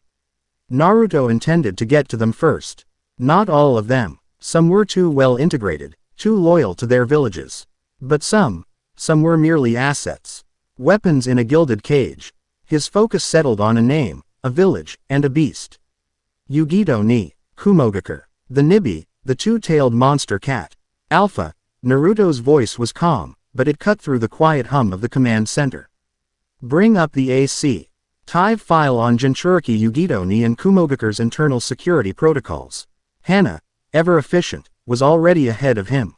A massive, complex holographic display materialized. It showed the towering, cloud-wreathed mountains of the Land of Lightning, and at their heart, the formidable village of Kumogakure. Data streams flowed around it, detailing everything from patrol schedules and berry jutsu specifications to the Raikage's political leanings and the village's economic output. Yugito ni, Hana began, her voice a precise, clinical narration. Age 21. Designated as Kumo's ultimate weapon. Unlike your experience in Konoha, she was not ostracized. She was revered, placed on a pedestal, trained from birth to be a perfect warrior, a perfect container.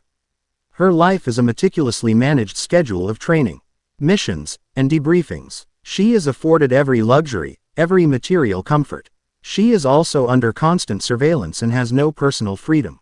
She is an asset, not a person. The file shifted to show images of Yugito. A proud, confident young woman with long, straight blonde hair and piercing dark eyes.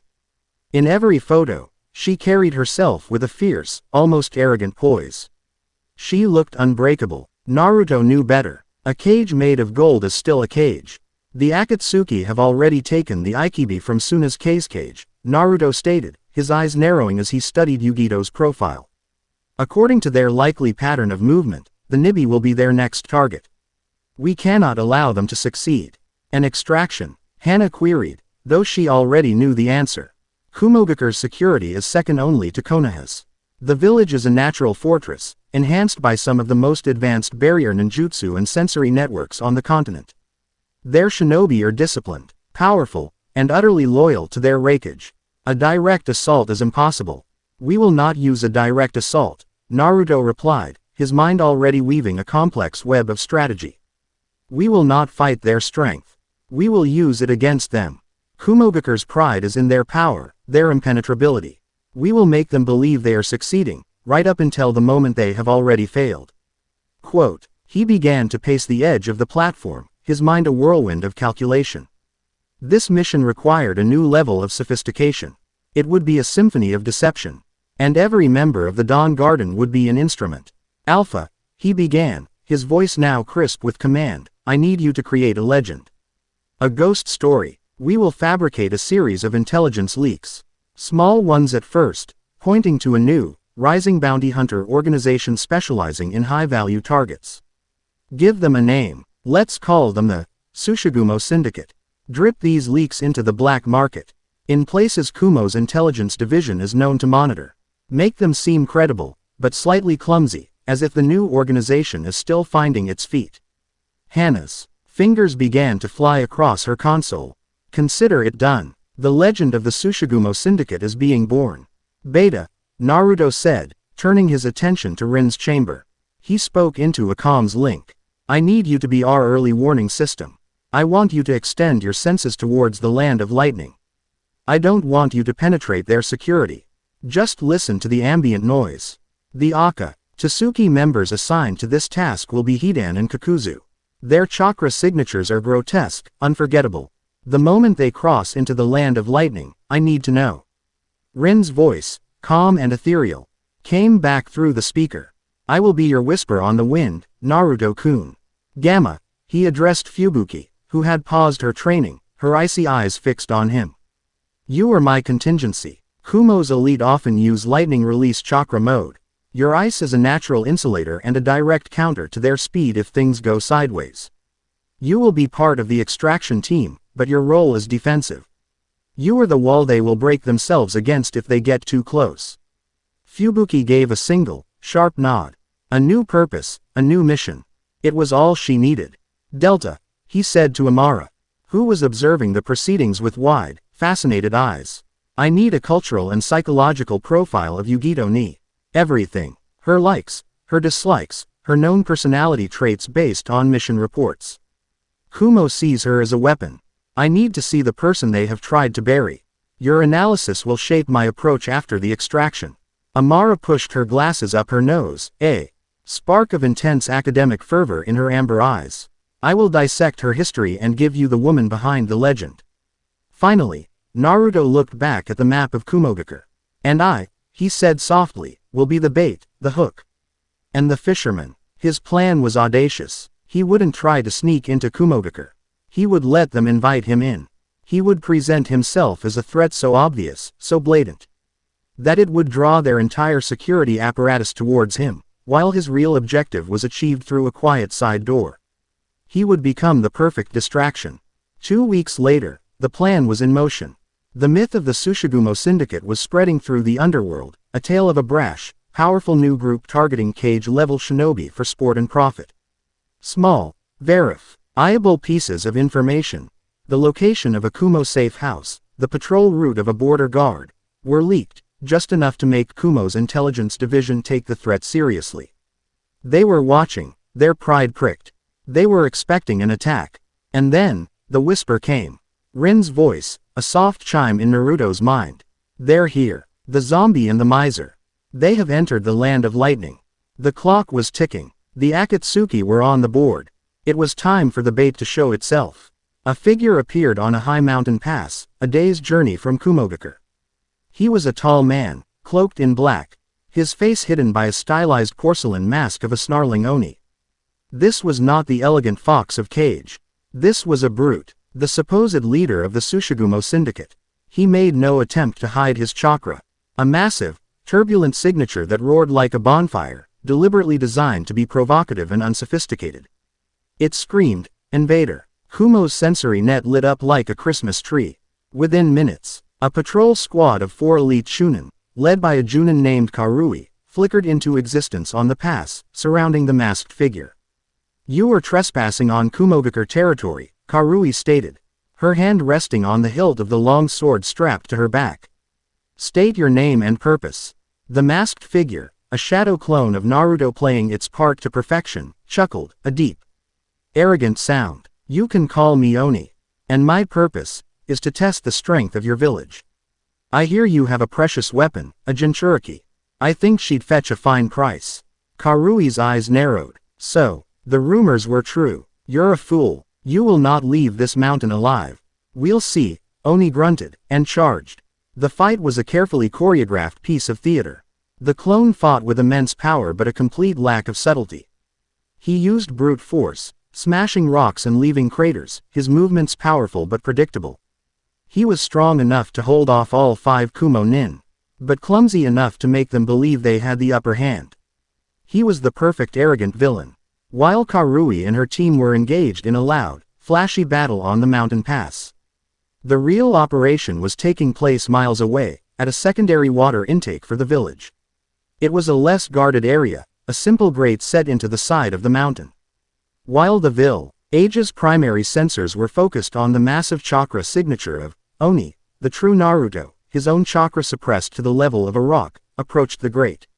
With him was Fubuki. She placed her hands on the thick metal bars.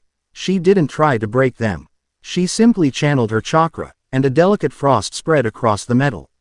It was not a destructive jutsu. It was a subtle application of thermal dynamics. The extreme cold caused the metal to contract, becoming incredibly brittle. Naruto then placed 2 fingers on the lock. A tiny, precise pulse of chakra, and the frozen metal shattered into 1,000 silent pieces. They slipped inside, into the dark, rushing water of the aqueduct. They moved through the water, their presence masked by the current. They emerged in a filtration pool inside the village proper. The area was quiet, all high-level shinobi either on alert or dispatched towards the distraction on the mountain pass. The true Kumo was looking outward, for a frontal assault. They never imagined the threat was already inside. Naruto and Fubuki, now cloaked in the featureless black of the Dawn Garden, moved through the deserted backstreets of Kumogakure. Thanks to Ohana's meticulous mapping and Amara's analysis of the village's social structure, they knew exactly where to go. Yugito's residence was not a prison, it was a penthouse apartment at the top of one of the highest spires. A symbol of her revered status. A place no one would ever think to infiltrate from within. They reached the base of the spire. A final, complex security seal barred the entrance. Fubuki stood guard, her senses sharp, her breath misting in the air as she subtly lowered the temperature around them, a defensive perimeter of cold. Naruto placed his hand on the seal. It was a TNING-style fuinjutsu of incredible complexity. To break it would trigger every alarm in the village. But Naruto didn't break it. He fed it a loop. He wove a fuinjutsu of his own, a delicate, intricate thing that perfectly mimicked the seal's own feedback signal, effectively convincing the seal that it was still secure and untampered with. A master forger creating a perfect replica of a signature. He opened the door. They took a service elevator, silent and swift, to the top floor. The doors opened into a lavish apartment. Rich carpets, elegant furniture, priceless works of art. And in the center of the room, standing with her back to them, looking out of a massive window at the distant flashes of light from the battle on the mountain, was Yugito Ni. She hadn't turned. She hadn't seemed to notice them. "I have to admit," she said, her voice a low, melodious purr that held a razor's edge of contempt, "your infiltration was impressive. Bypassing the water intake's pressure sensors was clever. But you should have known that this entire spire is keyed to my chakra. The moment you stepped off the elevator, I knew you were here." She turned, slowly. She was not afraid. She was not even angry. She looked bored. So, are you the Tsushigumo Syndicate I've been hearing so much about? You're smaller than I imagined. Here to kidnap me. Good luck with that. Before she had even finished her sentence, she exploded into motion. Her fingernails elongated into razor-sharp claws, and she was surrounded by a searing aura of blue fire. The Nibi's chakra. She was a blur of blonde hair and blue flame, launching herself not at Naruto, but at Fubuki, correctly identifying her as the more immediate physical threat. Fubuki reacted instantly. Ice style. Crystal wall. A thick, translucent barrier of ice erupted from the floor. Yugito's flaming claws struck it, and the sound was a deafening hiss of steam and cracking ice. The wall held, but barely. Yugito was relentless, a whirlwind of claws and fire. But Fubuki was a fortress. She didn't attack, she defended. Every fiery lunge was met with a wall of ice. Every attempt to flank was blocked by a sudden glacier. She was a perfect, immovable object against Yugito's unstoppable force. The lavish apartment was being flash frozen and incinerated simultaneously. And while Yugito was focused on the irresistible challenge of breaking through Fubuki's defense, she had forgotten about the second intruder. Naruto moved. He wasn't using the formless style. He was using something far simpler. He appeared at her side, not as a threat, but as an inevitability. He reached out and gently tapped 2 fingers to the back of her neck. It was a nerve strike of sublime precision. It didn't deliver pain. It didn't cause damage. It simply interrupted the flow of chakra from her brain to her body for a fraction of a second. The blue flames guttered and died. Her claws retracted. Her body, moving at incredible speed, suddenly lost all its instructions. She stumbled, her momentum carrying her forward, and collapsed, unconscious, into Naruto's arms. Phase 1 complete, Naruto said quietly. He produced a scroll and, with a surge of chakra, activated it. A complex fuinjutsu array spread across the floor. It was a one-time, short-range teleportation seal, keyed to a specific receiving scroll. It was noisy, inefficient, and would leave behind a massive chakra residue. It was also the perfect calling card for the clumsy but powerful Tsushigumo Syndicate. There was a flash of light, and they were gone. Yugito awoke with a gasp. Her head was pounding, and her last memory was of overwhelming an ice user before nothing. She shot up, her senses on high alert. She was not in her apartment. She was in a large, spacious room, the walls made of warm, living wood. A gentle waterfall cascaded down one wall into a crystal-clear pool. The air was clean and smelled of wet stone and earth. A soft, ambient light emanated from glowing scripts on the ceiling. Her Jinchuriki senses, normally on a low hum of alert, were calm. The Nibi within her, Matabi, was not raging. It was purring. "Where am I?" she demanded, her voice echoing in the tranquil space. "A safe place," a voice replied. She spun around. The man from her apartment was there.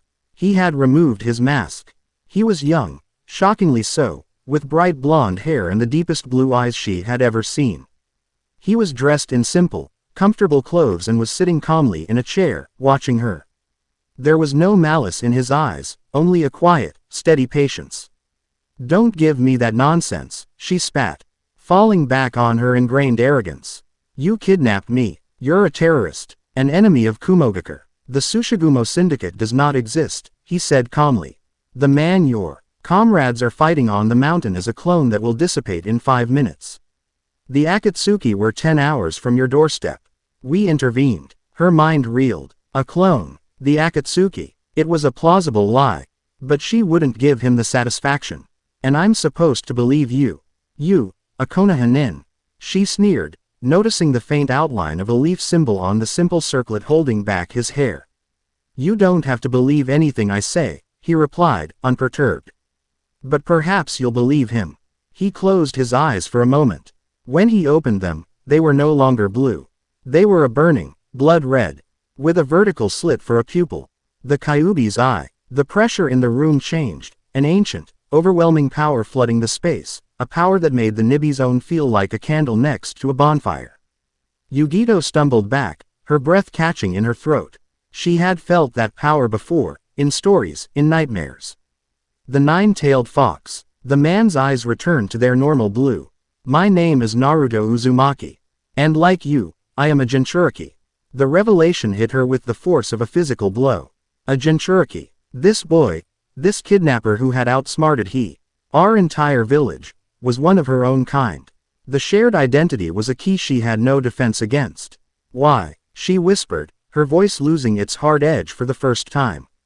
Why do this? Because I know what it's like, he said. His voice soft but filled with an unshakable certainty. I know what it's like to be seen as a weapon.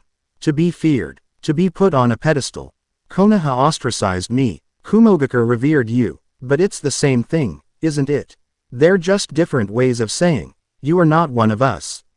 They're both cages. He stood up and walked towards the waterfall, his back to her. They gave you a title. They gave you luxury. But did they ever ask you what you wanted? Did they ever see you, Yugito ni, or did they only see the container of the two tails? His words were surgical strikes, cutting through years of her carefully constructed defenses. She had always taken pride in her role. It was her identity, but had she chosen it? Or had it been assigned to her at birth? The Akatsuki are coming for all of us. Yugito, Naruto continued, turning back to face her.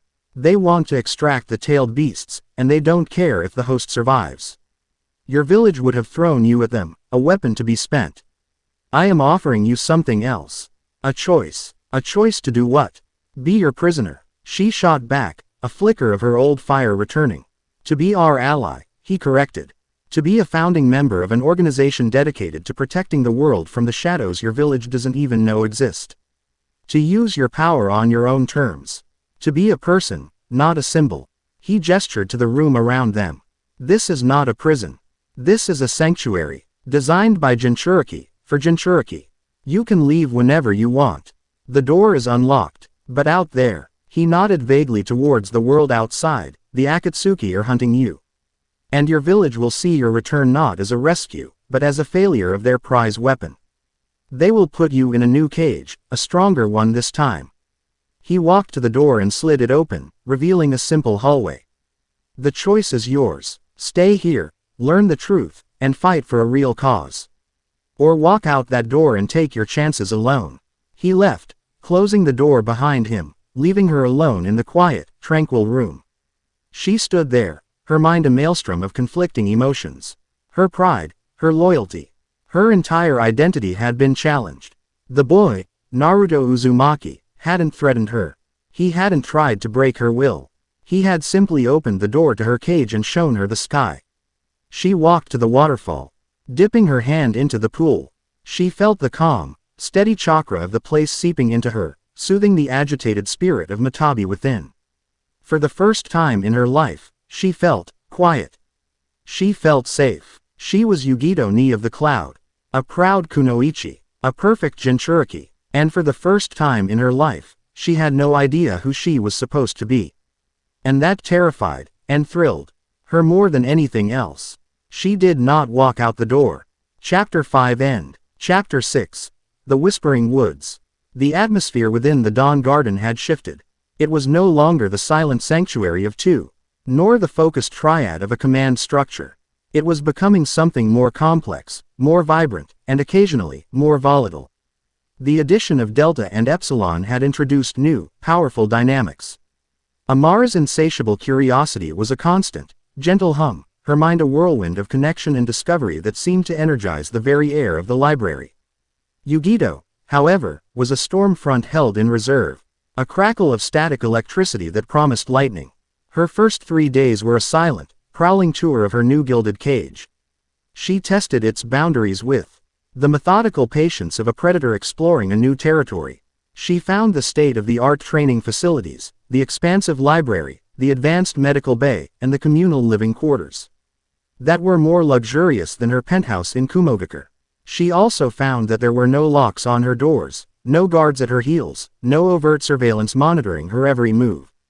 This absolute freedom was more disorienting than any prison bars. Her interactions with the others were clipped and guarded. Amara approached her on the second day, notebook in hand, her amber eyes alight with academic zeal. Incredible. The socio-political ramifications of Kumogakure's revered asset model versus Konoha's pariah model are fascinating. Could you describe the psychological conditioning you underwent from the age of 5? Was it based on positive reinforcement, negative association, or a more sophisticated mimetic indoctrination? Yugito had simply stared at her, her expression flat and unimpressed.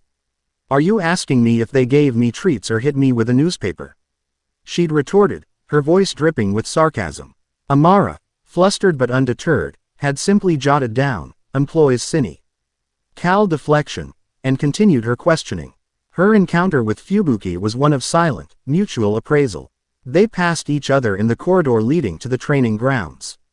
Fubuki, her face a mask of cold pragmatism, simply nodded once. Yugito, recognizing the lethal competence in the other woman's posture, returned the gesture. No words were exchanged, but an understanding passed between them. They were both weapons, forged in different fires, and they respected the deadly sharpness of the other. It was Naruto who slowly, methodically, dismantled her defenses, and he did it with a 2-0. She was completely unprepared for respect. He didn't coddle her. He didn't try to fix her. He gave her a task. He provided her with all of Kumogakure's battle data, their tactical formations, Ir Jutsu development records, information that his clones had been gathering for years. No one knows Kumo's fighting style better than you, he'd said, his tone that of a commander addressing a trusted specialist. I need you to analyze this. Find the weaknesses. Develop countermeasures. You are now the head of our tactical counterintelligence for the Land of Lightning. He had given her a job, not therapy. He had given her authority, not pity. He was using her skills, not just her tailed beast. It was a subtle, brilliant move. For the first time, her worth was not tied to the monster cat sealed within her soul. She threw herself into the work, the familiar rigor of tactical analysis a comforting anchor in this strange new reality. And deep within her, Matabi, the Nibi, remained quiet and content. Soothed by the ambient tranquility of the sanctuary and the diminishing turmoil of its host. On the 4th day, the sanctuary's quiet hum was interrupted by a new alert. It wasn't a piercing alarm like a military threat, but a deep, resonant chime that seemed to vibrate in the bones. It was an alert from the Deep-Range Sensory Network, a system that married chakra-sensitive clones with Rin's ever-expanding psychic reach. Naruto-kun, Rin's voice echoed from the comms system, a hint of wonder in her tone. I'm detecting an anomaly. It's in a remote, uncharted sector of the Land of Hot Water. It's a massive congregation of natural energy. It's purer, denser than anything I've ever felt before. It's not a senjutsu user. It feels primal. Like the world itself is breathing. The holographic map shifted, zooming in on a swath of deep green forest, a place marked on most maps simply as unexplored territory. Amara, drawn by the alert, hurried over to the console, her eyes wide with excitement. The whispering woods of Nagi, she breathed, pushing her glasses up. It's a legend, dismissed by most geographers. The texts refer to it as a thin place, where the veil between the physical world and the spiritual plane is almost non-existent. The legends say it's protected by a lineage of priestesses who can speak to the spirit of the land itself. The energy signature is fluctuating, Rin reported, her voice growing more concerned. It's becoming agitated, unstable. And there's something else. A projection, an overlay of artificial emotion. Fear, deep, abiding fear, being blanketed over the entire region. Naruto's gaze hardened. Primal energy, superstition, and manufactured fear. This was not a natural occurrence. Alpha, what are our assets in the region reporting? A single recon clone made it to the edge of the forest an hour ago, Hannah replied, her fingers a blur. He reports a small, isolated village named Nagi. The inhabitants are in a state of panic. According to local belief, their local deity, the guardian of the woods, is angry. There have been tremors, strange lights, and the animals have fled the forest.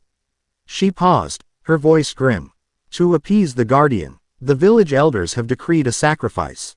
They call it a divine union. The village's current priestess is to be offered to the guardian at the next full moon, which is tomorrow night. The pieces clicked into place with sickening certainty. This was the work of the inheritors. They wouldn't bother with a frontal assault on such a place. They would turn the inhabitants' own beliefs into a weapon. using superstition to seize control of a powerful natural resource. They're not appeasing a god, Naruto stated, his voice cold. They're feeding a parasite. He had to intervene. But this was a mission that required a delicate touch. This was not a place for Kage's terror or Gamma's ice. Beta, he said, his decision made. Prepare for deployment. Your empathy and sensory skills are our best tools for this. We're going to pay a visit to the Whispering Woods. To enter the Whispering Woods of Nagi was to step into a dream. The oppressive humidity of the land of hot water gave way to a cool, crisp air that smelled of damp moss, night-blooming flowers, and something else, something ancient and electric, like the air after a lightning strike. The trees were colossal, their bark a mosaic of phosphorescent fungi that cast the forest floor in a soft, ethereal twilight. And the woods truly did whisper. The wind, passing through the uniquely shaped leaves of the great trees, created a constant, soft, sibilant sound, like 1,000 hushed voices sharing a secret. Naruto and Rin moved through this enchanted landscape, dressed as traveling pilgrims. Naruto's senses, which he had secretly trained in the art of sage mode, were tingling. The natural energy here was so thick it was almost tangible, a flowing river of life that pulsed in time with his own heartbeat. Rin, for her part, had her eyes closed, her head tilted as if listening to the woods' silent music. She could feel the emotional state of the forest, the fear of the small creatures, the pained confusion of the great trees, and the throbbing, agitated heart of the energy nexus at its center. They reached the village of Nagi by dusk. It was a small, beautiful settlement of houses built from the living wood of the forest itself, connected by bridges woven from vines. But the beauty was marred by an atmosphere of thick, cloying dread. The villagers hurried through the twilight, their faces pale, their eyes wide with fear, clutching charms and whispering prayers. They found lodging at a small guest house, and from the nervous innkeeper, they learned the story.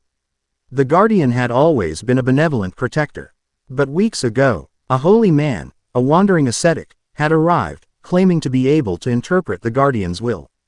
It was he who had declared the guardian's anger, he who had prescribed the terrible solution, the divine union of their priestess, Shizuka. The next day, they sought out the priestess herself. They found her in a small, open-air shrine at the edge of the village, tending to a garden of glowing flora. She was a young woman of serene, almost otherworldly beauty, with long, dark hair that seemed to float around her and eyes the color of moss. She was not crying. She was not afraid. She was calm. "You are pilgrims?" she asked, her voice as soft and melodic as the whispering leaves. "You have come at a sorrowful time. I pray the guardian's anger does not touch you." "We came to offer our prayers for the village," Naruto said, his voice gentle. "And for you, Priestess Sama." Shizuka offered them a small, sad smile. "There is no need to pray for me. It is my greatest honor to join with the guardian. It is my purpose. It is the path my ancestors have walked for generations. To give my life to soothe the great spirit of the woods is the most beautiful fate I can imagine." Her absolute, willing acceptance of her fate was more chilling than any prison. She was a true believer, and her faith was about to be used to kill her. "Priestess Sama," Rin said, her voice full of a genuine, heartfelt empathy that made Shizuka pause. "The forest, it does not feel angry. It feels hurt. It feels like it is in pain." Shizuka's serene expression flickered with surprise. You can feel that." "The pain is real," Naruto added, his gaze intense. "But the anger is a lie." Before he could explain further, two village elders and a man in the simple robes of an ascetic approached. The ascetic was a gaunt man with a shaved head and eyes that burned with a fervent, unsettling light. The moment Naruto saw him, his senses screamed. The man's chakra was a void, a black hole that seemed to absorb the life energy around him. "An inheritor. The priestess must prepare," the ascetic said, his voice smooth but carrying an unmistakable edge of command. "She must be purified for her union. Your presence here is a distraction." Shizuka bowed her head in acquiescence. "Forgive me, Holy One." As she was led away, the ascetic's burning eyes lingered on Naruto and Rin for a moment too long. He had sensed something. They were not simple pilgrims. The game was afoot. That night, under the light of a full moon that looked like a polished silver coin in the black sky, the ritual began. The entire village gathered in a great, natural amphitheater at the heart of the forest. At its center stood a colossal tree, its branches so wide they seemed to hold up the sky. The air crackled with a visible, pulsating energy. This was the Nexus. Shizuka, dressed in a simple, white ceremonial robe, was led to the base of the tree. The ascetic stood before the crowd, his arms raised. "Behold," he cried, his voice booming with false piety. "The Guardian's vessel approaches. Through this pure maiden, the Guardian's wrath shall be quenched. Her sacrifice shall be our salvation." A low, groaning sound emanated from the great tree, and the ground began to tremble. The villagers gasped, falling to their knees in terror. Naruto and Rin stood at the edge of the crowd. "It's a genjutsu," Rin whispered, her eyes glowing with her crimson chakra. "He's using the natural energy to power a wide-scale illusion, amplifying their fear and making them perceive the construct's pain as anger." "I'm going for the puppeteer," Naruto said under his breath. "Can you handle the puppet?" "I will not fight it," Rin replied, a new confidence in her voice. "I will soothe it." As the ascetic began the final incantation, Naruto moved. He didn't use flashy speed. He simply slipped between the gaps in the crowd, a ghost in the flickering light, and appeared directly behind the ascetic on the ceremonial platform. "The performance is over," Naruto's voice was a low, cold whisper. The ascetic spun around, his face contorting from piety to snarling rage. "You," he thrust his palm forward, and a wave of black, corrupting energy shot towards Naruto. Naruto didn't move. He raised one hand, and a swirling sphere of pure, golden natural energy appeared in his palm, a perfect, miniature sun. It was senjutsu, but of a kind the inheritor had never seen before. It was not borrowed power, it was harmonized power. He met the wave of black energy, and his golden sun did not explode. It simply absorbed it, neutralizing the corrupting influence with pure, unadulterated life force. The ascetic stared in disbelief. "Impossible. Who are you?" "Just a pilgrim who dislikes false gods," Naruto said, and closed the distance. While he dealt with the true threat, Rin acted. She walked calmly from the crowd, moving towards the terrified Shizuka who stood at the base of the trembling, groaning tree. The elders shouted for her to stop, but Rin did not listen. She reached Shizuka's side and took her hand. Shizuka looked at her, her moss-green eyes wide with confusion. "The Guardian is not angry," Rin said, her voice a calming anchor in the storm of fear. "It's in agony. And she nodded towards Naruto fighting the ascetic, is the cause. The Guardian needs your help. Not your life, your voice." Rin closed her eyes, and her own powerful chakra, now seamlessly merged with her Ito's, flowed into Shizuka. She wasn't casting an illusion. She was creating a bridge, a psychic link between the pre-stess and the primal energy of the Nexus. "Speak to it," Rin urged. "Soothe it as you would a frightened animal." Shizuka, feeling the raw, unfiltered pain of the spirit of the woods for the first time, gasped. All her life, she had prayed to the Guardian. Now, she understood. Her purpose was not to be a sacrifice. It was to be a translator. She closed her eyes and began to hum, a soft, ancient melody that her ancestors had passed down. It was a song of balance, of peace, of harmony. Her voice, amplified by the Nexus, spread through the forest. The trembling ground began to still. The angry, roaning sound from the great tree softened, becoming a sigh of relief. The terrifying lights faded, replaced by a gentle, warm glow. The villagers looked on, their fear slowly being replaced by awe. They were witnessing a true communion. The ascetic, seeing his control crumble, let out a roar of fury and lunged at Naruto, his hands forming claws of black energy. "I will tear the life from you." Naruto met him, not with overwhelming force, but with quiet finality. His movements were the calm, flowing water of his formless style. He redirected the man's lunge, spun him around, and struck a single, precise point at the base of his neck. The ascetic's body went rigid, and he collapsed, his connection to the Nexus severed, the manufactured fear vanishing like smoke. The lie was broken. In the aftermath, a profound peace settled over the woods. The villagers, their eyes now clear, looked from the unconscious form of the false holy man to their priestess, who was now glowing with a soft, benevolent light. Her hand resting on the great tree as if it were an old friend. Later, as the humbled elders tried to make sense of the night's events, Naruto spoke with Shizuka by a quiet stream. Your life's purpose was not a lie. He told her gently. It was just misinterpreted by those who sought to use you. Your connection to this place, to the lifeblood of the world, is real. It's a power far greater than any jutsu. Shizuka looked at him, her heart full of a new, different kind of faith. He had not come as a warrior to slay a monster. He had come as a healer to mend a wound. He had shown her the truth. That man was part of a group that seeks to corrupt and control places like this all over the world, Naruto explained. My organization fights them. We protect the balance. We are a garden in the growing shadows. He looked at her, his blue eyes holding a deep, sincere respect. Your duty to this wood is done. But the whole world is in pain, just as this forest was. It needs healers. It needs those who can speak for the silent, spiritual places. We need a guide, an anchor to the world's soul. He extended a hand. Join us, Shizuka. Br Zeta. She looked at his offered hand. Her old life, her old purpose, was gone. But here, this boy with eyes as clear as the sky, was offering her a new one. A greater one. Not to be a passive sacrifice, but an active guardian. Her path was not to die for the woods, but to live for the world. She placed her hand in his. A gentle smile, the first truly happy smile of her life, graced her lips. I will. Chapter 6 End. Chapter 7. The Festival of the Silent Stars. The Dawn Garden, for all its impossible technology and ancient knowledge, was fundamentally a place of silence.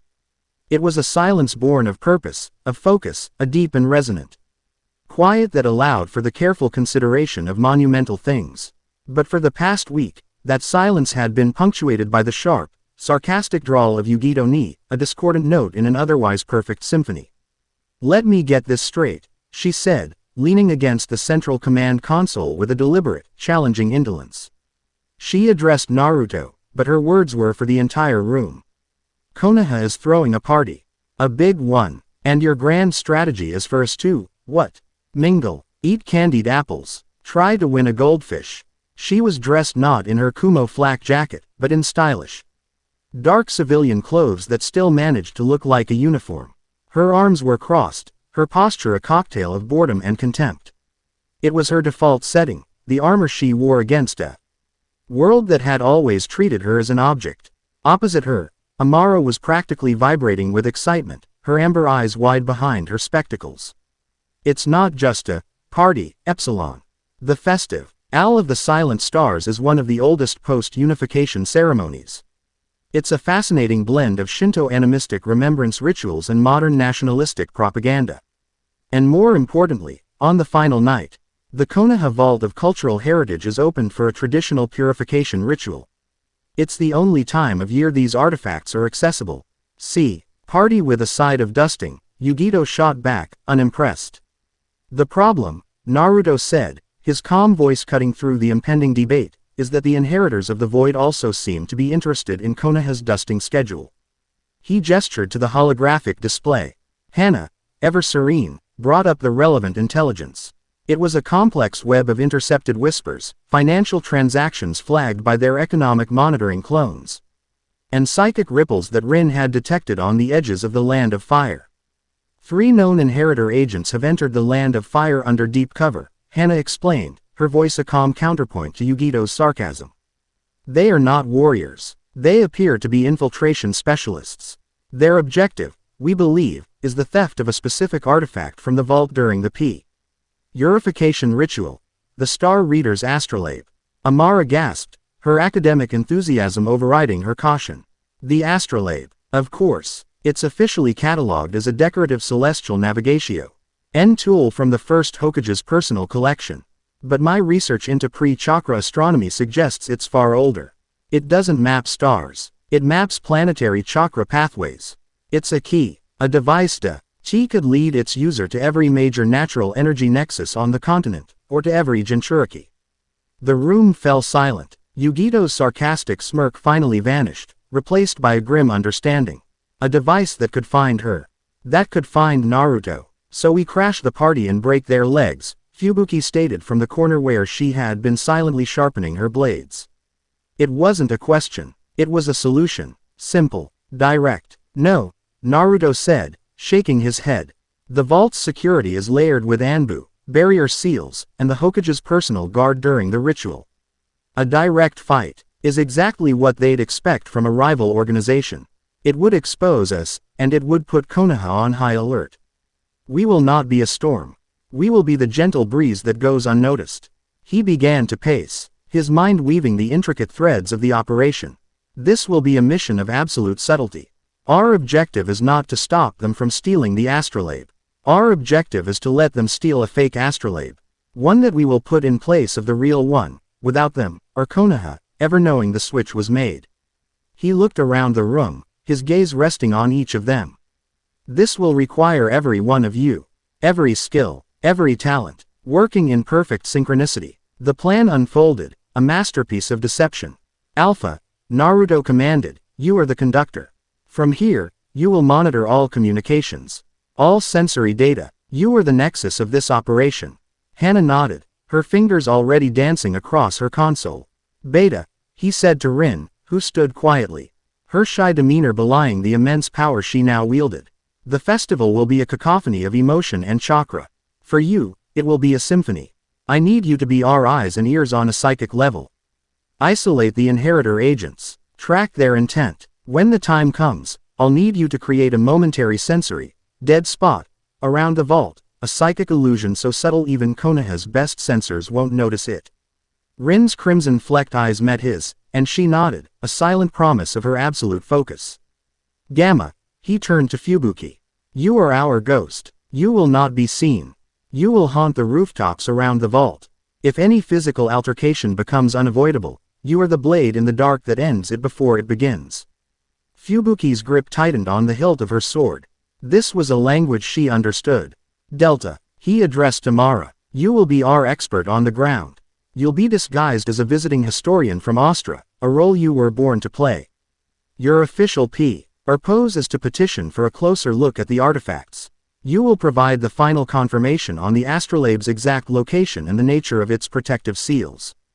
Amara's face lit up. A-chan, to see the artifacts up close was a reward in itself. Zeta, he said to Shizuka, whose gentle presence seemed to calm the very air around her. You are our most subtle instrument. You are not a fighter. You are a harmonizer. Mingle with the crowd near the vault. Your connection to life energy will allow you to sense the wrongness of the inheritors, chakra on a level beyond what Rin can see. More than that, you can subtly influence the crowd's mood. At the critical moment, you can create a distraction, a sudden wave of collective laughter, a gasp of surprise at a firework, by gently nudging the emotional energy of the people around you. Shizuka bowed her head, accepting her unique and vital role. Finally, he looked at Yugito. Epsilon, you have the most difficult, and perhaps the most important, role. You will not be a ghost. You will be a star. We have fabricated an identity for you. Lady Yumi of the Shirogane clan, a minor but wealthy noble family from the Land of Iron, known for their interest in historical artifacts. You will be flamboyant, arrogant, demanding.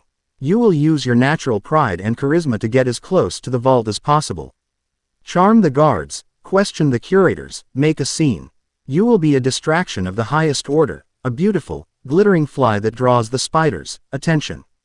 Yugito raised an eyebrow, a slow, dangerous smile spreading across her lips for the first time. Arrogant, demanding, flamboyant. So, you want me to be myself? She purred. I think I can handle that. And me? She challenged, looking directly at Naruto. What about the leader? What will you be doing? Naruto grinned, and in an instant, the calm, calculating commander vanished, replaced by a beaming, guileless idiot. Me, I'm going to the festival. Believe it, I'm gonna eat all the takoyaki. Beat Sasuke at the shuriken toss, and show Sakura-chan how awesome I am. It's going to be the best night ever. Yugito stared, her jaw slackening slightly. The shift in persona was so abrupt, so total. It was like watching a master painter slash a cartoon face over the Mona Lisa. The sheer, idiotic brightness of his grin was a genjutsu all on its own. She finally understood. His role was the most audacious of them all. He would be the greatest distraction, hiding in plain sight, a fool so loud no one would ever look for the shadow he cast. The festival of the silent stars transformed Konoha. The usual disciplined quiet of the shinobi village gave way to a joyous, controlled chaos. Paper lanterns in 100 different colors hung from every eave, casting a warm, flickering glow on the crowded streets. The air was thick with the scent of grilled squid, sweet caramel, and sizzling noodles. The sound was a symphony of laughter, the chatter of the crowd, the rhythmic beat of taiko drums, and the tinny music of festival games. And in the heart of it all was Naruto Uzumaki, a maelstrom of bright orange and boundless energy. "Sasuke Tem, over here," he yelled, waving frantically from in front of a ring toss stall. "Bet you can't get the grand prize. It's a super rare, limited edition Gamatsu wallet. It's probably too hard for you." Sasuke, who was trying his best to look cool and detached while Sakura orbited him, shot Naruto a look of pure venom. "I'm not interested in your childish games, Dobi. He's just scared he'll lose," Naruto declared to the world at large. "Naruto, you're embarrassing us," Sakura hissed, though there was a hint of fond exasperation in her voice. Kakashi, leaning against a post and reading his ever-present orange book, simply sighed. "Try to keep the property damage to a minimum, Naruto." But as Naruto bounced on the balls of his feet, taunting his rival, his senses were stretched taut. A hidden shadow clone, disguised as a festival mask on the back of his belt, was feeding him a constant stream of intel from Hana. He could feel the microscopic fuinjutsu-laced dust motes he'd released into the air, an invisible network that tracked movement and chakra fluctuations. He saw everything. He saw Amara, looking every bit the earnest scholar, engaged in a deeply technical conversation with an elderly curator near the archives. Her questions innocently circling the topic of celestial navigation. He saw Fubuki, a featureless shadow among the gargoyles on the Hokage Tower, her gaze as cold and steady as the stone she perched on. He saw Shizuka, a picture of serene grace, admiring a flower arrangement near the entrance to the government complex, her gentle presence a calming node in the chaotic energy of the crowd. And then he saw her. Lady Yumi. Yugito had embraced her role with a theatrical flair that was nothing short of genius. She was magnificent, dressed in an elegant, silver-white kimono that shimmered under the lanterns. Her blonde hair was piled in an intricate style, held in place by ornate silver pins. She moved with the languid grace of a pampered cat, a small retinue of disguised Dawn Garden clones trailing in her wake as servants. She was currently holding a Kumo Nin guard captive with a conversation, her voice a purr of aristocratic boredom as she inquired about the quality of the vault's steel. All while her eyes scanned every lock, every seal, every guard placement. She was a masterpiece of misdirection. Rin's voice entered his mind, a whisper beneath the festival noise. "I have them. 3 agents. They are not together. One is disguised as a sake merchant.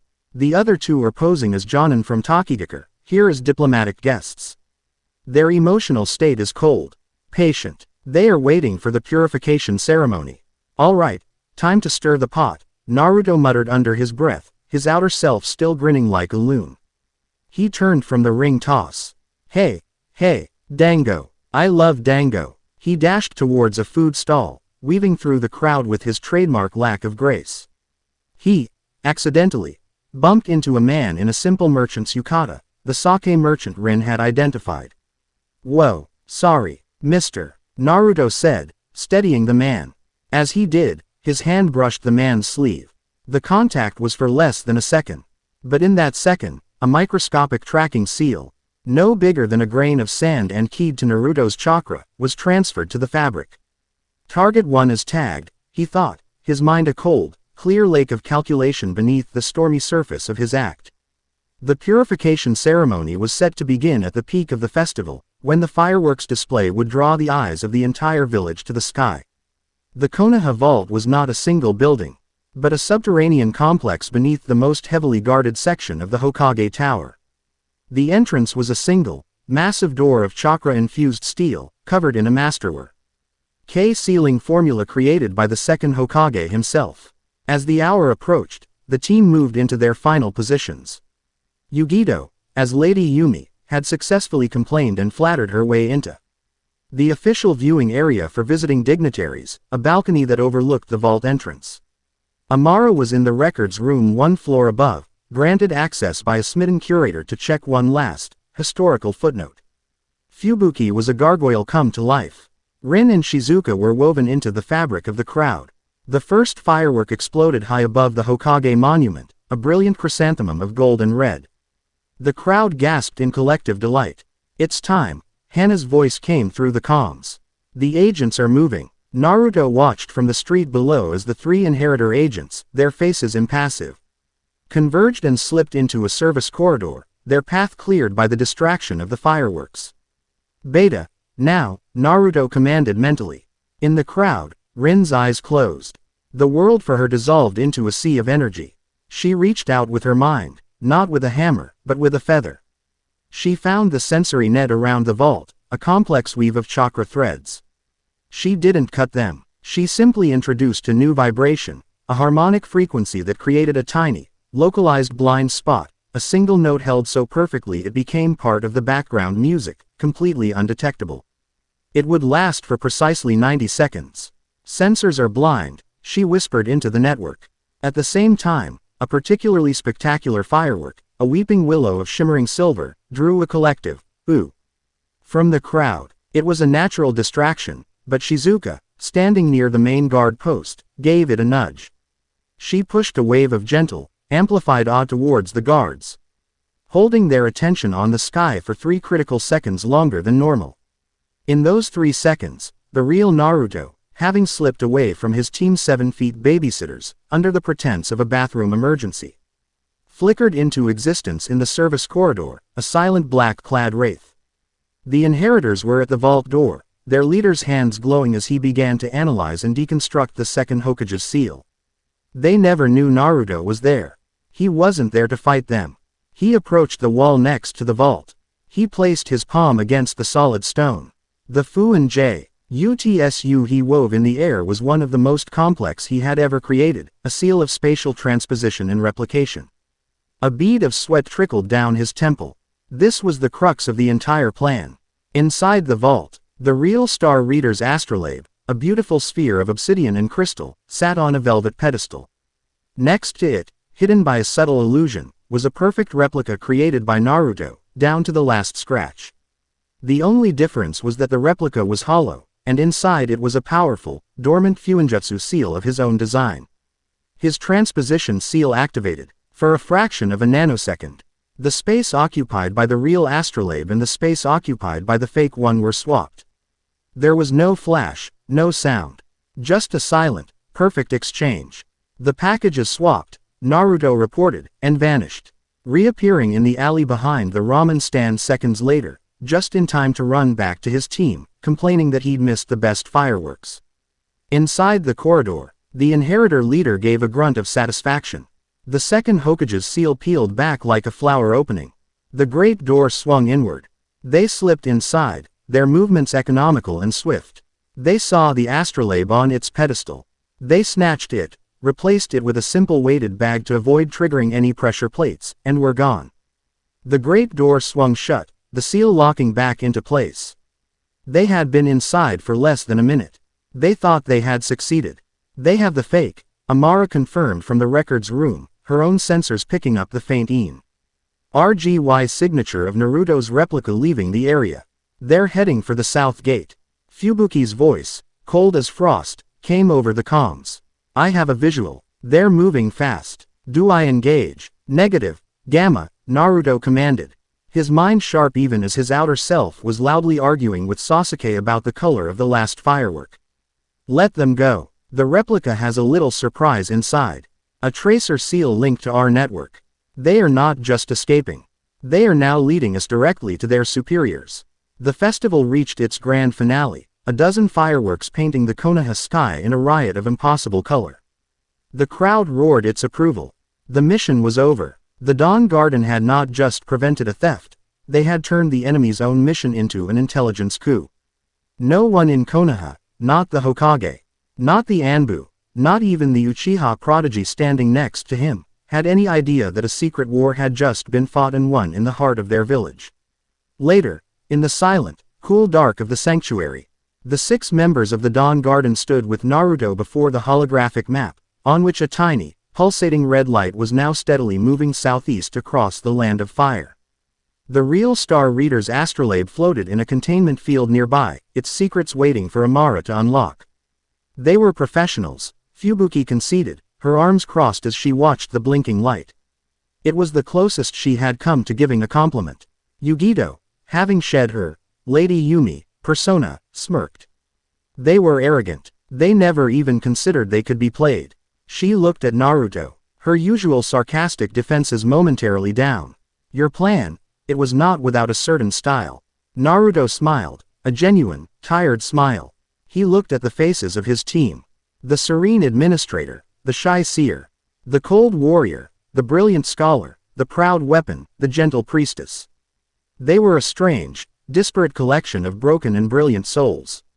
They were his garden, growing in the shadows. And now, they had a map to the heart of the enemy's territory. The hunt was about to begin in earnest. Chapter 7 End. Chapter 8. The Scars of the Past. Victory from the Festival of the Silent Stars had settled into the Dawn Garden not as a boisterous celebration, but as a quiet, resonant hum of confidence. The frantic energy of the heist had been replaced by the focused thrum of analysis and consolidation. The real Star Reader's astrolabe floated within a shimmering, multi-layered fuinjutsu field in Amara's workshop, its crystalline structures and obsidian sphere pulsing with a faint inner light. Amara herself was a whirlwind of scholarly ecstasy, her days a blur of cross-referencing her pre-chakra star charts with the astrolabe's impossible geometry. She muttered to herself about stellar parallax, chronosynclastic infundibula, and planetary ley lines, her excitement a tangible force that seemed to make the very air in the library feel charged with discovery. In the training arena, Fubuki and Yugito had found a new, dangerous equilibrium. Their sparring sessions were no longer simple tests of skill, but lethal ballets of ice and fire. Fubuki's movements had lost the last vestiges of a survivor's desperation and had gained a chilling, beautiful precision. Yugito, in turn, was learning to use her Nibi-enhanced power not as a cudgel, but as a rapier. Her fiery attacks becoming more controlled, more tactical. Their rivalry was sharp and fierce, yet beneath it, a grudging respect was forming, the mutual understanding of two artisans appreciating each other's craft. Rin and Shizuka had found a shared purpose in the quietest corners of the sanctuary. They worked together to cultivate a garden of the glowing flora Shizuka had brought from Nagi. Discovering that the plants responded to the unique blend of their chakra. Rin's genjutsu-infused empathy could feel the emotions of the plants, while Shizuka's senjutsu-like connection could nurture them. They were creating a space of profound tranquility, a living testament to the harmony they both embodied. Even Hana, the ever-composed alpha, seemed to carry a new lightness in her posture. Her plans had been executed to perfection. Her family was growing, strengthening. She watched over her flock from the command center, her serene smile a constant presence. The Dawn Garden was thriving. Naruto stood with her at the central console, observing the tracer on the holographic map. The tiny, red blip, representing the stolen replica, was still moving, having crossed the sea into the vast, politically fractured continent to the east. They're not rushing, Naruto observed, his voice a low murmur. They're confident. They believe they're secure. Their arrogance is a weapon we can continue to use. Hana agreed. Every day they travel is another day we gather data on their routes, their methods, their support networks. She looked at him, a soft pride in her eyes. It was a flawless operation. Naruto-kun. Everyone performed their role perfectly. They did, Naruto said, a genuine smile touching his lips as he looked around at the vibrant life that now filled his sanctuary. He felt a warmth spread through his chest, a feeling he had craved his entire life. This was not an organization. This was a family, a strange, powerful, dysfunctional family of ghosts and prodigies. But a family nonetheless. It was in this moment of quiet triumph, of shared contentment, that the enemy struck back. There was no explosion, no alarm. It began as a sound, a single, discordant note that seemed to come from everywhere and nowhere at once. It was a high, thin, keening whine, like metal scraping against glass, a sound that bypassed the ears and drilled directly into the skull. Every head in the Dawn Garden snapped up. Fubuki and Yugito froze mid-spar. Amara looked up from her notes, a frown of irritation on her face. Rin gasped, her hands flying to her temples. Shizuka stumbled, her face paling. What is that? Yugito demanded, her battle-honed senses screaming that something was deeply wrong. Hana's fingers flew across her console, her face a mask of urgent confusion. I don't know. All external sensors are clear. There's no breach. It's coming from inside the network. Naruto's eyes widened in dawning horror. He looked at the red, blinking light of the tracer on the map. It wasn't just a transmitter. It was a Trojan horse, he realized, his blood running cold. A psychic anchor. The moment we activated our tracer, we created a link. They used our own tracking signal as a highway. Quote, the high-pitched whine intensified, and then it shattered, breaking into a wave of pure, malicious psychic energy. It was not a physical attack. It was a curse, a virulent genjutsu plague designed not to kill the body, but to infect the soul. It swept through the Dawn Garden, a silent, invisible tsunami of despair. And it was tailored, with horrifying precision, to each and every one of them. The curse sought out the deepest, most festering wound in each person's psyche, the scar tissue of their past, and it began to tear it open. For Fubuki, the counter, old chill of the training arena vanished. The air became thick, searingly hot. The scent of pine and ice was replaced by the smell of burning flesh and melting stone. She was no longer in the Dawn Garden. She was back in Yukigakure Outpost 7, on the day her world had ended. But this was worse than a memory. It was a perfect, recurring loop of agony. She saw Kalis, the demon cloaked in sunlight, his arrogant smile a fixed point in the fiery chaos. She heard her mother's scream, not as a distant echo, but fresh, raw, and eternal. She saw her father charge the man, only to be turned to ash before her eyes. She tried to move, to weave the hand signs for her ice jutsu, but her limbs were made of lead. She was 16 again, a helpless child forced to watch the murder of her world, over and over and over. The heat blistering her skin, the screams scouring her soul. For Yugito, the world did not burn. It froze. She was suddenly alone in the center of the vast training room, but it was now a sterile, white, featureless space that stretched to infinity.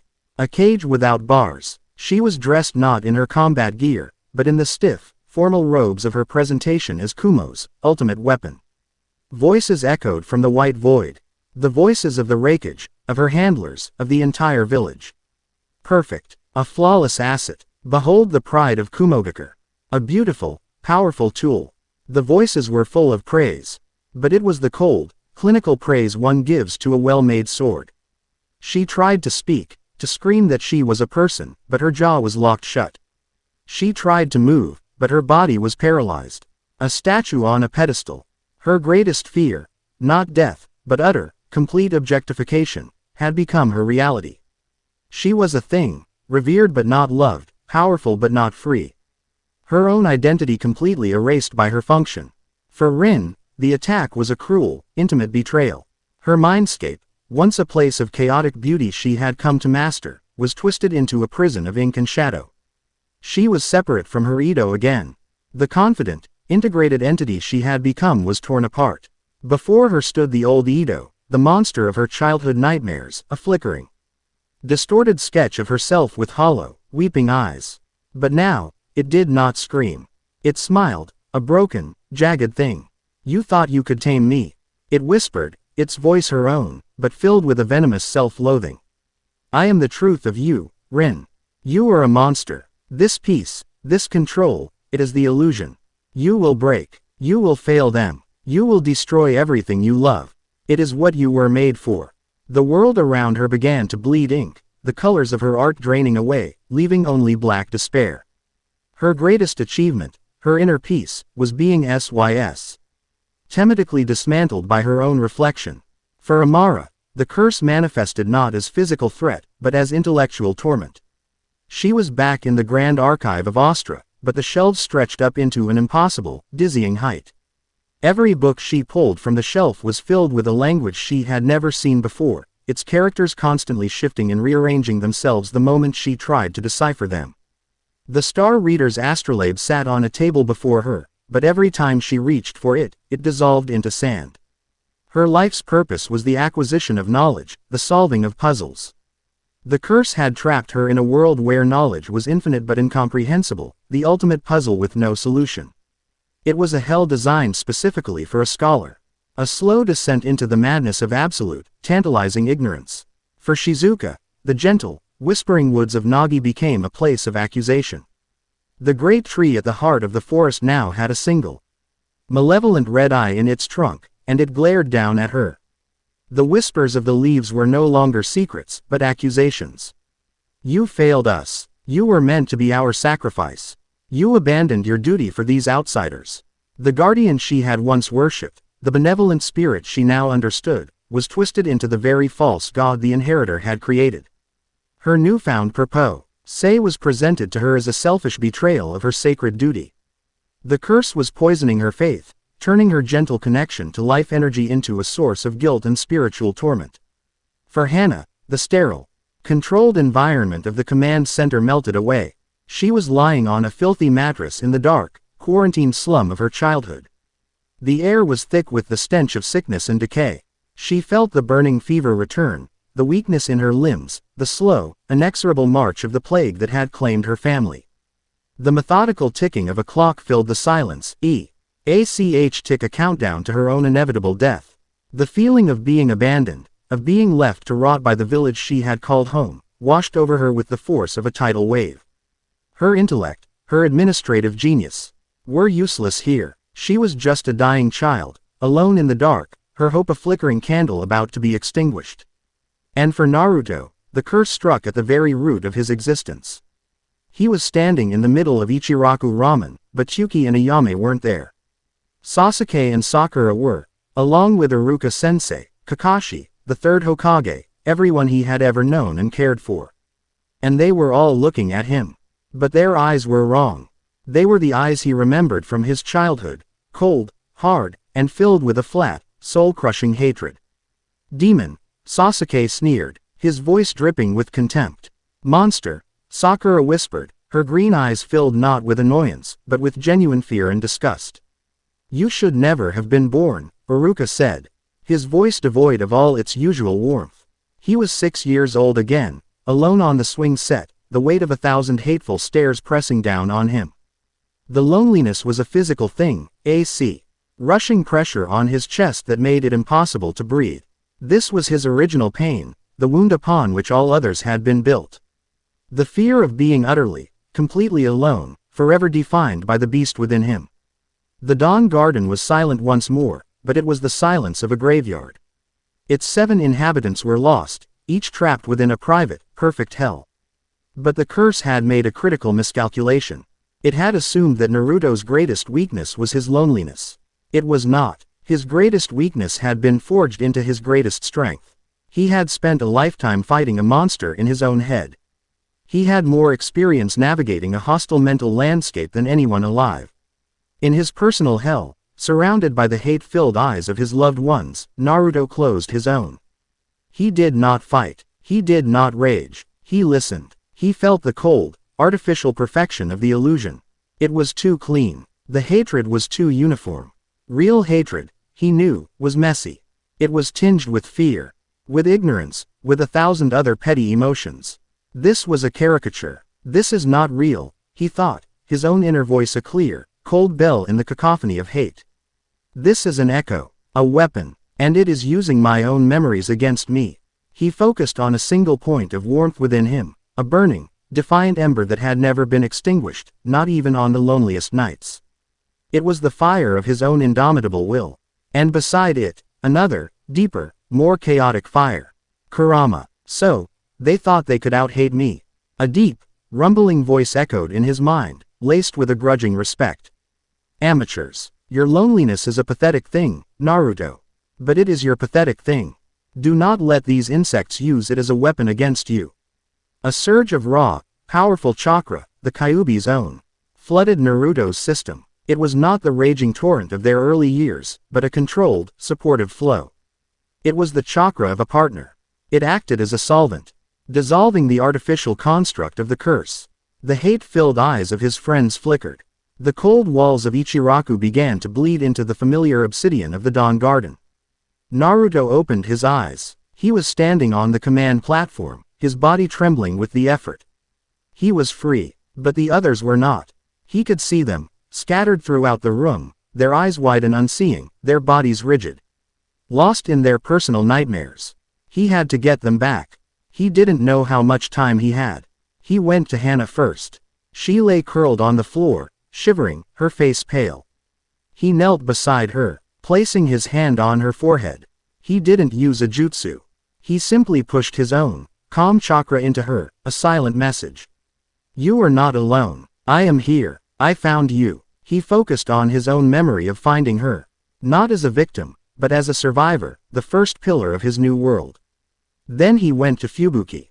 She was on her knees, her hands covering her ears, her face a mask of agony. He couldn't stop the fire of her past, but he could stand in it with her. He put his hands on her shoulders, his grip firm, an anchor in the fiery chaos of her mind. The fire is a memory, Gamma. He projected his voice into her consciousness. You survived it once. You are stronger now. We are stronger now. Your purpose is not to relive your death. It is to live for their memory.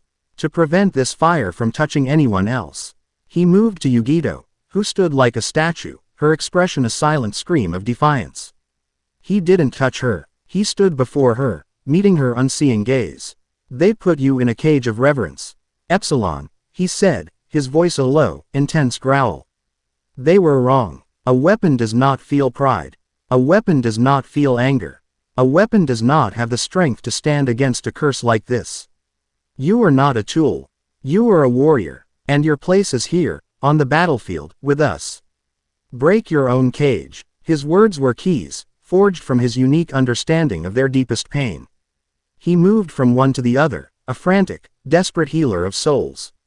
He found Rin drowning in her own ink and reminded her that the Ito's strength was her strength, At its voice was just the echo of a fear she had already conquered. He found Amara in her library of frustration and projected a simple image into her mind, a key. He could not give her the knowledge. But he could remind her that she was the one who solved the unsolvable, that this was just one more puzzle, and her mind was the sharpest tool in existence. He found Shizuka cowering before false god and surrounded her with the feeling of the real Dawn Garden, the collective life energy of her new family, showing her that her new congregation was real and needed her strength. One by one, they gasped, their eyes clearing. The psychic poison receding. They collapsed, exhausted, onto the cold obsidian floor, the shared trauma leaving them breathless and shaken. They gathered on the central platform. A huddled group of survivors. There were no words. Yugito, for the first time, did not make a sarcastic comment. Fubuki did not retreat into a cold silence. They simply sat together, sharing the silent, raw vulnerability of the moment. They had seen the deepest, ugliest scars of their comrades, and in doing so, a new, unbreakable bond had been forged. Naruto stood before them, the weight of their collective pain on his shoulders. He had saved them, but he had failed to protect them. They are more dangerous than we imagined, he said, his voice heavy. They don't just fight on the battlefield. They fight in the heart. In the mind. He looked at the tracer, still blinking innocently on the map. They used our own weapon against us. They thought they could break us. He looked at the faces of his team, seeing not the broken victims of their pasts, but the resilient, powerful individuals who had faced their own personal hells and clawed their way back. They failed, he said, anew, hard fire lighting in his own eyes. They have shown us their hand. They have shown us how they fight. And they have made a very, very powerful enemy. The curse had been meant to shatter them. Instead, it had tempered them. It had burned away the last of their individual isolation and forged them into something new. Something stronger. Something ready for war. Chapter 8 End. Chapter 9. The City of Whispering Stones. The silence that followed the psychic storm was different from the one that had preceded it. The former was a quiet born of confidence and peace. The new silence was heavier, fragile, woven with the unsaid acknowledgments of shared trauma. The 7 occupants of the Dawn Garden moved with a new, somber awareness of one another. Their private hells had been laid bare, and in that shared vulnerability, a bond deeper and more resilient than simple camaraderie had been forged in the crucible of their resurrected fears. They gathered on the central platform, not as a military unit receiving a briefing, but as a family huddling together after an earthquake. Fubuki was cleaning her swords with a slow, meticulous deliberation that was more about centering herself than maintaining her weapons. Yugito stood with her arms crossed, her usual defiant posture now looking more like an attempt to hold herself together. Amara adjusted her spectacles repeatedly, a nervous tick that betrayed her intellectual disquiet. Rin and Shizuka sat close to one another, their combined presence a small island of tranquility in the somber atmosphere. Hana stood beside Naruto, her composed but her hands clenched into tight fists at her side. Naruto looked at them, his own exhaustion a heavy cloak on his shoulders. He had pulled them back, but the psychic shrapnel remained. He would not insult them by pretending it didn't. What happened here was my failure, he began, his voice devoid of its usual command, filled instead with a raw, quiet honesty. I underestimated them. I built this sanctuary to be a shield. But I led the enemy's spear right to our hearts. Don't be an idiot. Yugito's voice was rough, but it lacked its usual sarcastic bite. You think any of us could have fought that off alone? You pulled us out. That's all that matters. She is right, Fubuki stated, not looking up from her blade. You did not fail. You endured. Then you rescued. Their NSES of him were not born of subordination, but of a new, fierce protectiveness.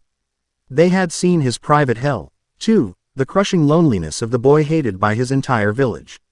They understood the foundation of his strength, and they would not let him diminish it.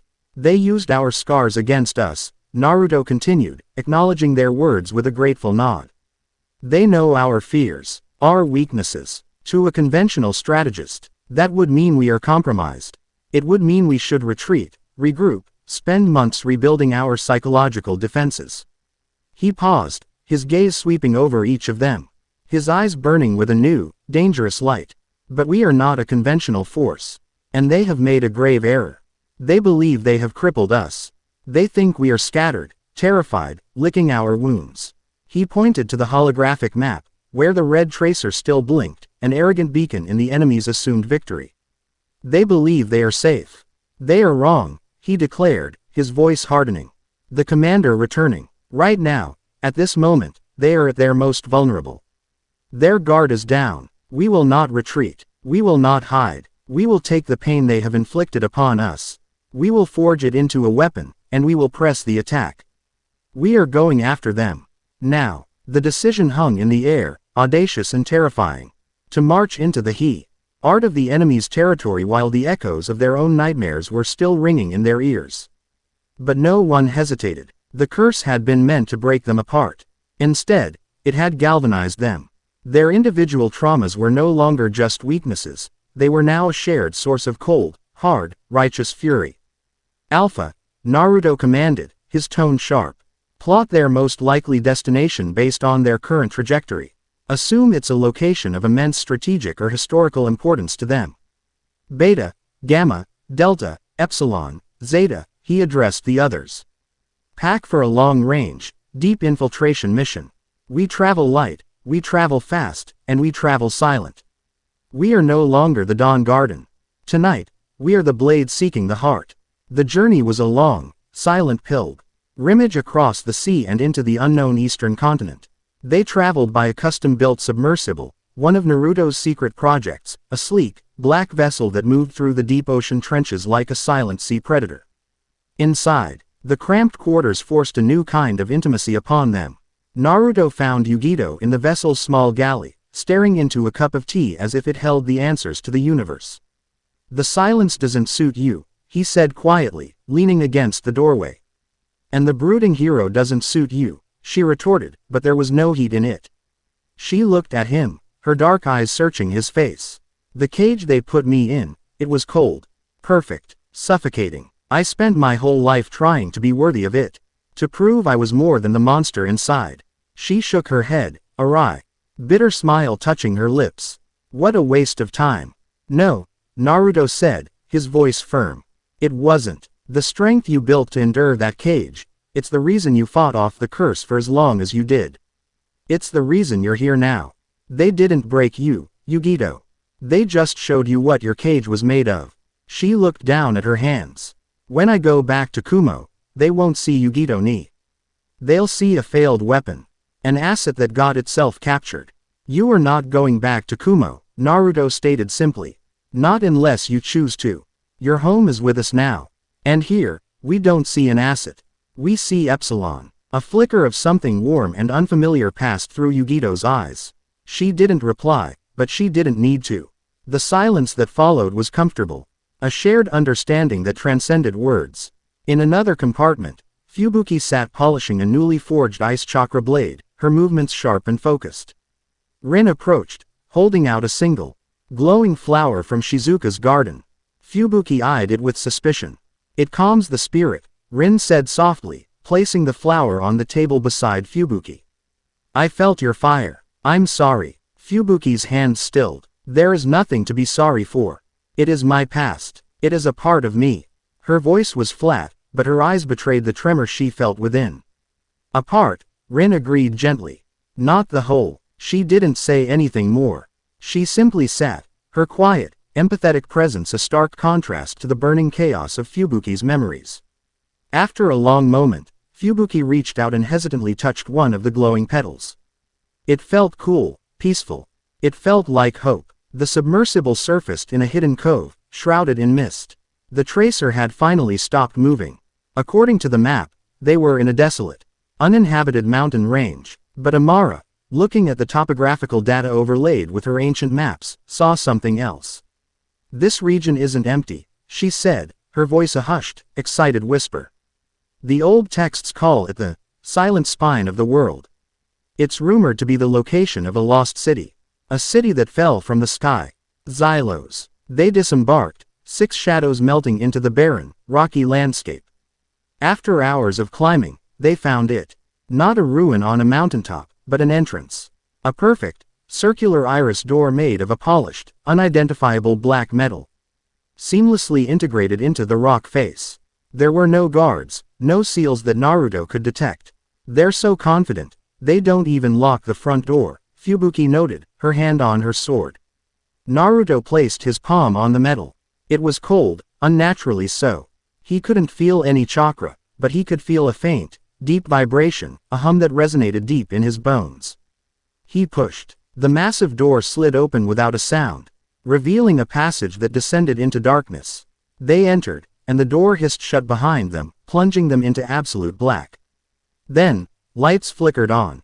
Not torches, not glowing Fuinjutsu scripts, but soft, white light that emanated from crystalline veins running along the smooth, metallic walls.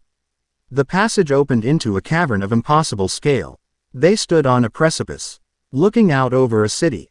Xylos. It was a place of silent, breathtaking majesty. Towers of the same black metal pierced the cavernous darkness, their peaks lost in the gloom. Graceful bridges, thin as ribbons, arced between them. There were no stairs, only glowing platforms that hovered silently in the air. The entire city was powered by the soft, white light that pulsed from the crystalline veins in every structure. The air was sterile, still, and cold. It was a place of profound, alien beauty, a city built by gods or devils. This is impossible, Amara whispered, her scholarly mind overwhelmed. The architecture, the power source, it's not based on chakra. This is a pre-sage city. It's real. But there was something else. A sound. A soft, constant, overlapping whisper that seemed to emanate from the very stones of the city. What is that? Yugito asked, her hand straying to her kunai pouch. Rin's eyes were wide, her head tilted. It's the stones, she breathed. They're not just stone. They're memories. They're saturated with psychic echoes. The voices of the people who lived here. A million lives, a million moments, all whispering at once. The city of whispering stones. They descended into the silent metropolis, their soft-soled boots the only sound besides the ceaseless whispers. They were ghosts in a city of ghosts. As they moved, the whispers grew clearer. Rin, acting as a translator, relayed the fragments she could isolate. The core temperature is stable, the sky shield holds, she would murmur. Have you calibrated the nutrient solution for the lower clades? Did you see the light sculpture ceremony? It was beautiful. They were mundane, everyday conversations, the ghostly remnants of a highly advanced, scientific civilization. Amara was scribbling furiously in her notebook, her mind reeling with the implications. This was the world before the sage, before chakra, a world of technology and logic. Led by the tracer, they moved deeper, towards a massive central spire that seemed to be the city's heart. As they drew closer, another presence became known. A single, powerful consciousness, dormant but immense. It felt ancient, vast, and utterly alien. Shizuka, the most sensitive to such things, stopped, her face pale. "There is something sleeping here," she whispered, her voice trembling. "A god of a different sky. Its dreams are cold, full of empty space and dying stars." They reached the central spire and found its entrance open. Inside was a vast, circular chamber. In the center, floating in a column of shimmering, golden energy, was a man. He was impossibly tall and slender, with skin as pale as moonlight and long, white hair. He wore ornate, white and gold robes, and on his forehead were two small, horn-like protrusions. An Otsutsuki. He was in a state of suspended animation, his face serene, his eyes closed. He was the source of the immense, sleeping consciousness. And kneeling in a circle around the energy column were a dozen inheritors of the void, their hands raised, chanting in a low, monotonous drone. They were channeling energy into the column, their ritual reaching its crescendo. In the hands of their leader, resting on an altar, was the replica of the star reader's astrolabe Naruto had made. It was open, and the Fuinjutsu seal within it was glowing, not as a tracer, but as a focusing lens. It was the final component of their ritual. The inheritor leader looked up, his eyes falling on Naruto's team as they stood in the shadows of the entrance. He smiled, a thin, triumphant expression. "Thank you for the delivery," he said, his voice echoing in the vast chamber. "The final focusing key. We knew your hubris would not allow you to simply destroy the tracer. We knew you would come. It was part of the prognostication." Naruto's blood turned to ice. They hadn't been tricked. They had been manipulated. The tracer, the psychic attack, their entire journey here, it had all been a calculated part of the enemy's plan. "You are just in time to witness the dawn of a new era," the leader continued, his voice rising with religious fervor. "The awakening of the progenitor. The Great One, who first brought life to this barren world. The end of your age of chakra, and the return to glorious order." The energy column flared, the light intensifying, the hum of the city rising to a deafening roar. The sleeping Otsutsuki's fingers twitched. The team had thought they were the hunters, arriving to deliver a killing blow to a weakened foe. The horrifying truth crashed down upon them. They were not the hunters. They were the final, willing sacrifice, delivered to the altar just in time for the god to awaken. Chapter 9 End. Chapter 10. The Dawn of a New Day. The air in the progenitor's chamber was not air. It was a physical pressure, a crushing weight of pure, ancient intent that buckled the knees and squeezed the breath from the lungs. The whispers of the city had been silenced, replaced by the single, deafening hum of the awakening. The column of golden energy pulsed in time with a heartbeat that shook the very foundations of the mountain, and within it, the serene face of the sleeping Otsutsuki began to twitch, his eyelids fluttering as if dreaming of his imminent return to consciousness. "Prognostication," the inheritor leader sneered, his voice ringing with the zealous triumph of a man who had seen the face of God and been promised a seat at his right hand. "Your arrival was foretold. Your desperate, predictable flight into our hands was a necessary component. The key you so ingeniously crafted," he gestured to the glowing replica on the altar, "is not just a focusing lens. Its unique chakra signature, your signature, is the final catalyst. The progenitor requires a sacrifice of equivalent power to bridge the gap between his slumber and the waking world. You have brought yourselves as the final offering." The horrifying truth settled over them like a shroud. They were not just catalysts. They were fuel, a wave of pure, kinetic force, the passive exhalation of the awakening god, washed over them. Fubuki and Yugito, standing at the forefront, braced themselves. Fubuki slammed her palms on the ground, and a thick, multi-layered wall of crystalline ice, laced with veins of her densest chakra, erupted before them. Yugito unleashed a torrent of blue flame, wrapping it around the ice wall, creating a shimmering, paradoxical barrier of extreme cold and extreme heat. The wave hit, and the barrier groaned, steam exploding from its surface, the ice cracking under the immense pressure. It held, but it would not hold for long. Behind the barrier, chaos and clarity reigned. He's using us as a power source. Amara yelled over the roar, her mind, even in its terror, working at lightning speed. She pointed a trembling finger at the altar.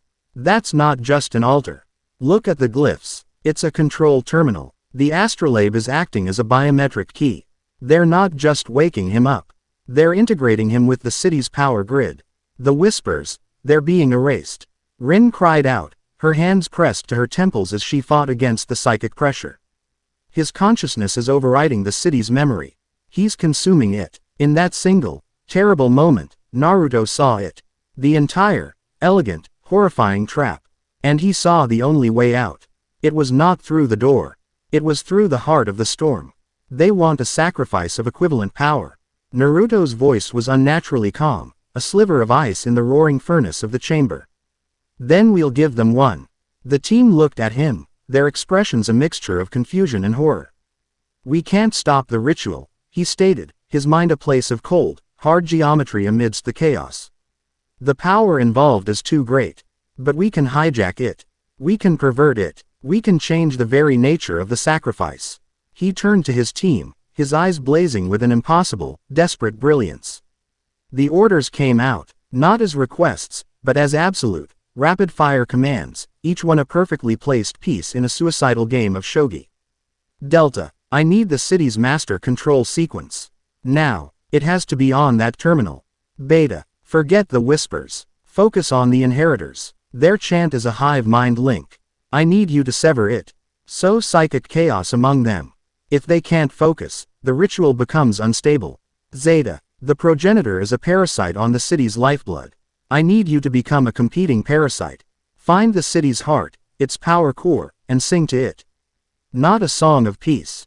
A song of rebellion. Tell it to reject the foreign host. Gamma, Epsilon, you are the shield. Buy me time. Whatever it costs, buy me time. There was no hesitation. Amara, protected by Fubuki and Yugito's desperate defense, scrambled towards the altar, her eyes scanning the alien glyphs, her mind performing a feat of linguistic decryption that would have taken any other scholar a lifetime. Rin closed her eyes, and her entire consciousness became a razor, slashing into the psychic link that bound the chanting inheritors, filling their minds with whispers of doubt and echoes of their own private fears. Shizuka knelt, placing her palms flat on the metallic floor, her spirit reaching down, searching for the city's soul, her gentle harmony becoming a war drum. Fubuki and Yugito stood shoulder to shoulder, a defiant bulwark of ice and fire against God. For a plan that involves sacrificing ourselves, it's not half bad, Yugito snarled, a feral grin on her face as she unleashed a massive fireball. Fubuki said nothing, her silence a promise of absolute resolve as she reinforced her ice wall, pushing back against the encroaching oblivion. Naruto moved to the center of the chamber, directly in the path of the awakening god. He slammed his palms together, his own chakra flaring to life, a golden sun in the oppressive gloom. He was not going to fight the ritual. He was going to write a new one, using his own body as the scroll and Uzumaki Fuinjutsu as the ink. He began to weave hand signs, his fingers a blur, each sign a word, each sequence a sentence in a new and terrible language of sealing. The power required was immense. He could feel his own reserves draining at an alarming rate. He was trying to rewrite reality, and reality was pushing back. It wasn't enough. He needed more. He needed an ocean, and he was holding a bucket. In that moment of desperate clarity, he made the final choice. The last sacrifice, the one he had sworn he would never make. He reached into a hidden pouch and pulled out a single, three-pronged kunai, identical to his father's. He channeled a pulse of chakra into the handle. It was a communication seal of last resort, keyed to one person alone. He closed his eyes, his mind reaching across continents, a single, desperate, and utterly changed voice piercing the quiet of the Hokage's office in Konoha. Kakashi-sensei. Kakashi Hatake sat behind the Hokage's desk, buried in paperwork. He froze, the pen dropping from his hand. The voice was not the loud, cheerful yell of his student. It was the calm, focused, impossibly weary voice of a battlefield commander. It was a voice he had not heard in years, a voice that belonged to a ghost. It was the voice of his own sensei, Minato Namikaze. Naruto, is that you? What is this? No time, sensei. Naruto's mental voice was strained, urgent. Everything you know about me is a lie. I am not the fool I pretend to be. I am engaged with an enemy beyond your comprehension. An Otsutsuki. I am out of time, and out of power. I am calling in every favor. Every debt. I need the village. Kakashi's mind reeled. 1,000 confusing moments. Naruto's improbable luck, his flashes of insight, his impossible escapes, suddenly snapping into a terrifying, brilliant focus. He didn't question. He didn't doubt. The truth, in its sheer audacity, was undeniable. What do you need? In my old apartment, beneath the 3rd floorboard from the window, is a seal. My blood is the key. It is a chakra aggregation formula. A contingency I prayed I would never need. Activate it. Link every shinobi in Konoha who is willing. I need their chakra. I need it now. Kakashi was already moving, a blur of motion out of the office. Consider it done, Naruto. Bring yourself home. Back in Xylos, Naruto felt the connection form, a thin, fragile thread that stretched across the world. And then, the thread became a torrent. He felt the fiery, youthful chakra of the Konoha 11. He felt the steady, powerful resolve of the clan heads. He felt the sharp, analytical chakra of Kakashi. He felt the entire will of the Hidden Leaf Village, a tidal wave of power and trust, flooding into him. He staggered under the sheer weight of it, his body glowing with an almost unbearable golden light. He was no longer just Naruto Uzumaki. He was the vessel of his entire village's hope. I have it, Amara screamed, slamming her hand down on a sequence of glyphs on the terminal. Master Reboot Sequence. Zeta. Now, Shizuka felt the city's systems flicker. She pushed with all her might, not just her own energy, but the collective harmony of her new family. Urging the city to purge the foreign god. The hum of the city changed, the constant note of the awakening ritual faltering as the city itself began to fight back. The inheritors' chant collapsed into screams as Rin's psychic assault broke their hive mind, turning them against each other in a paranoid frenzy. The progenitor's eyes snapped open. They were not eyes. They were voids of pure, cosmic emptiness. He was not fully awake, but he was aware. He looked at Naruto, a look of mild, divine annoyance. The sacrifice is flawed. The Otsutsuki's voice was not a sound, but a direct, telepathic imposition of thought, cold and vast. The sacrifice has been rejected. Naruto roared, his voice now layered with the echoes of 1,000 others. He clapped his hands together a final time, the sound cracking like the birth of a star. Grand Uzumaki Fuinjutsu, the empty throne. It was not a jutsu of destruction. It was not a jutsu of sealing. It was a jutsu of redefinition. A golden, spectral chain, woven from the combined chakra of Konoha, shot out from Naruto's body. It did not strike the Otsutsuki. It struck the ritual itself. It wrapped around the concept of the awakening. The idea of the sacrifice. Naruto pulled, his entire body screaming with the effort. He was not just pulling a chain. He was pulling a cornerstone from the foundation of reality. The ritual shattered. The backlash was cataclysmic. The golden energy column imploded, not with a bang, but with a silent, terrifying rush of inward force. The inheritors, caught in the collapse of their own divine matrix, simply ceased to exist, their bodies and souls unwritten from reality. The progenitor, his connection to the city's power core and his sacrificial fuel severed at the moment of his birth, let out a silent scream of frustration. He was not killed. He was not sealed. He was aborted. His half-awakened consciousness was forcibly pushed back into the void of his slumber, the city's reboot sequence sealing the gates of his prison once more. The city of Xylos went dark. The hum ceased. The whispers fell silent. The dawn garden collapsed as one, the borrowed energy and adrenaline leaving them in a heap on the cold, dark floor. They were alive, battered, psychically scarred, but alive. In the center of the chamber, Naruto stood alone, trembling, the borrowed light of his village receding, leaving him feeling hollowed out, exposed. The silence that followed was the most profound he had ever known. They had won. They had faced a god and rewritten the terms of their own annihilation. But in the quiet aftermath, a new reality dawned. He looked at his team, at the 6 incredible, broken, powerful people who had followed him into hell. They were looking back at him, not with the awe of subordinates, but with the steady, knowing gaze of equals who had seen his deepest truth. The Eminence in shadow was dead. His greatest secret, the meticulously crafted illusion that had been his shield and his sword, had been sacrificed on the altar of their survival. He was Naruto Uzumaki, prodigy, Grand Master, leader of the Dawn Garden. And now, the world knew it. He looked up. Oh, the oppressive darkness of the dead alien city, and he knew this was not an ending. The inheritors were a symptom, not the disease. Other Otsutsuki were out there. And now, his own village, his friends, the entire world, would have to reckon with the boy they thought they knew. The war for the shadows was over. The war for the dawn was about to begin. Chapter 10 End. The end. Remember to subscribe and like this video. See you in the next video.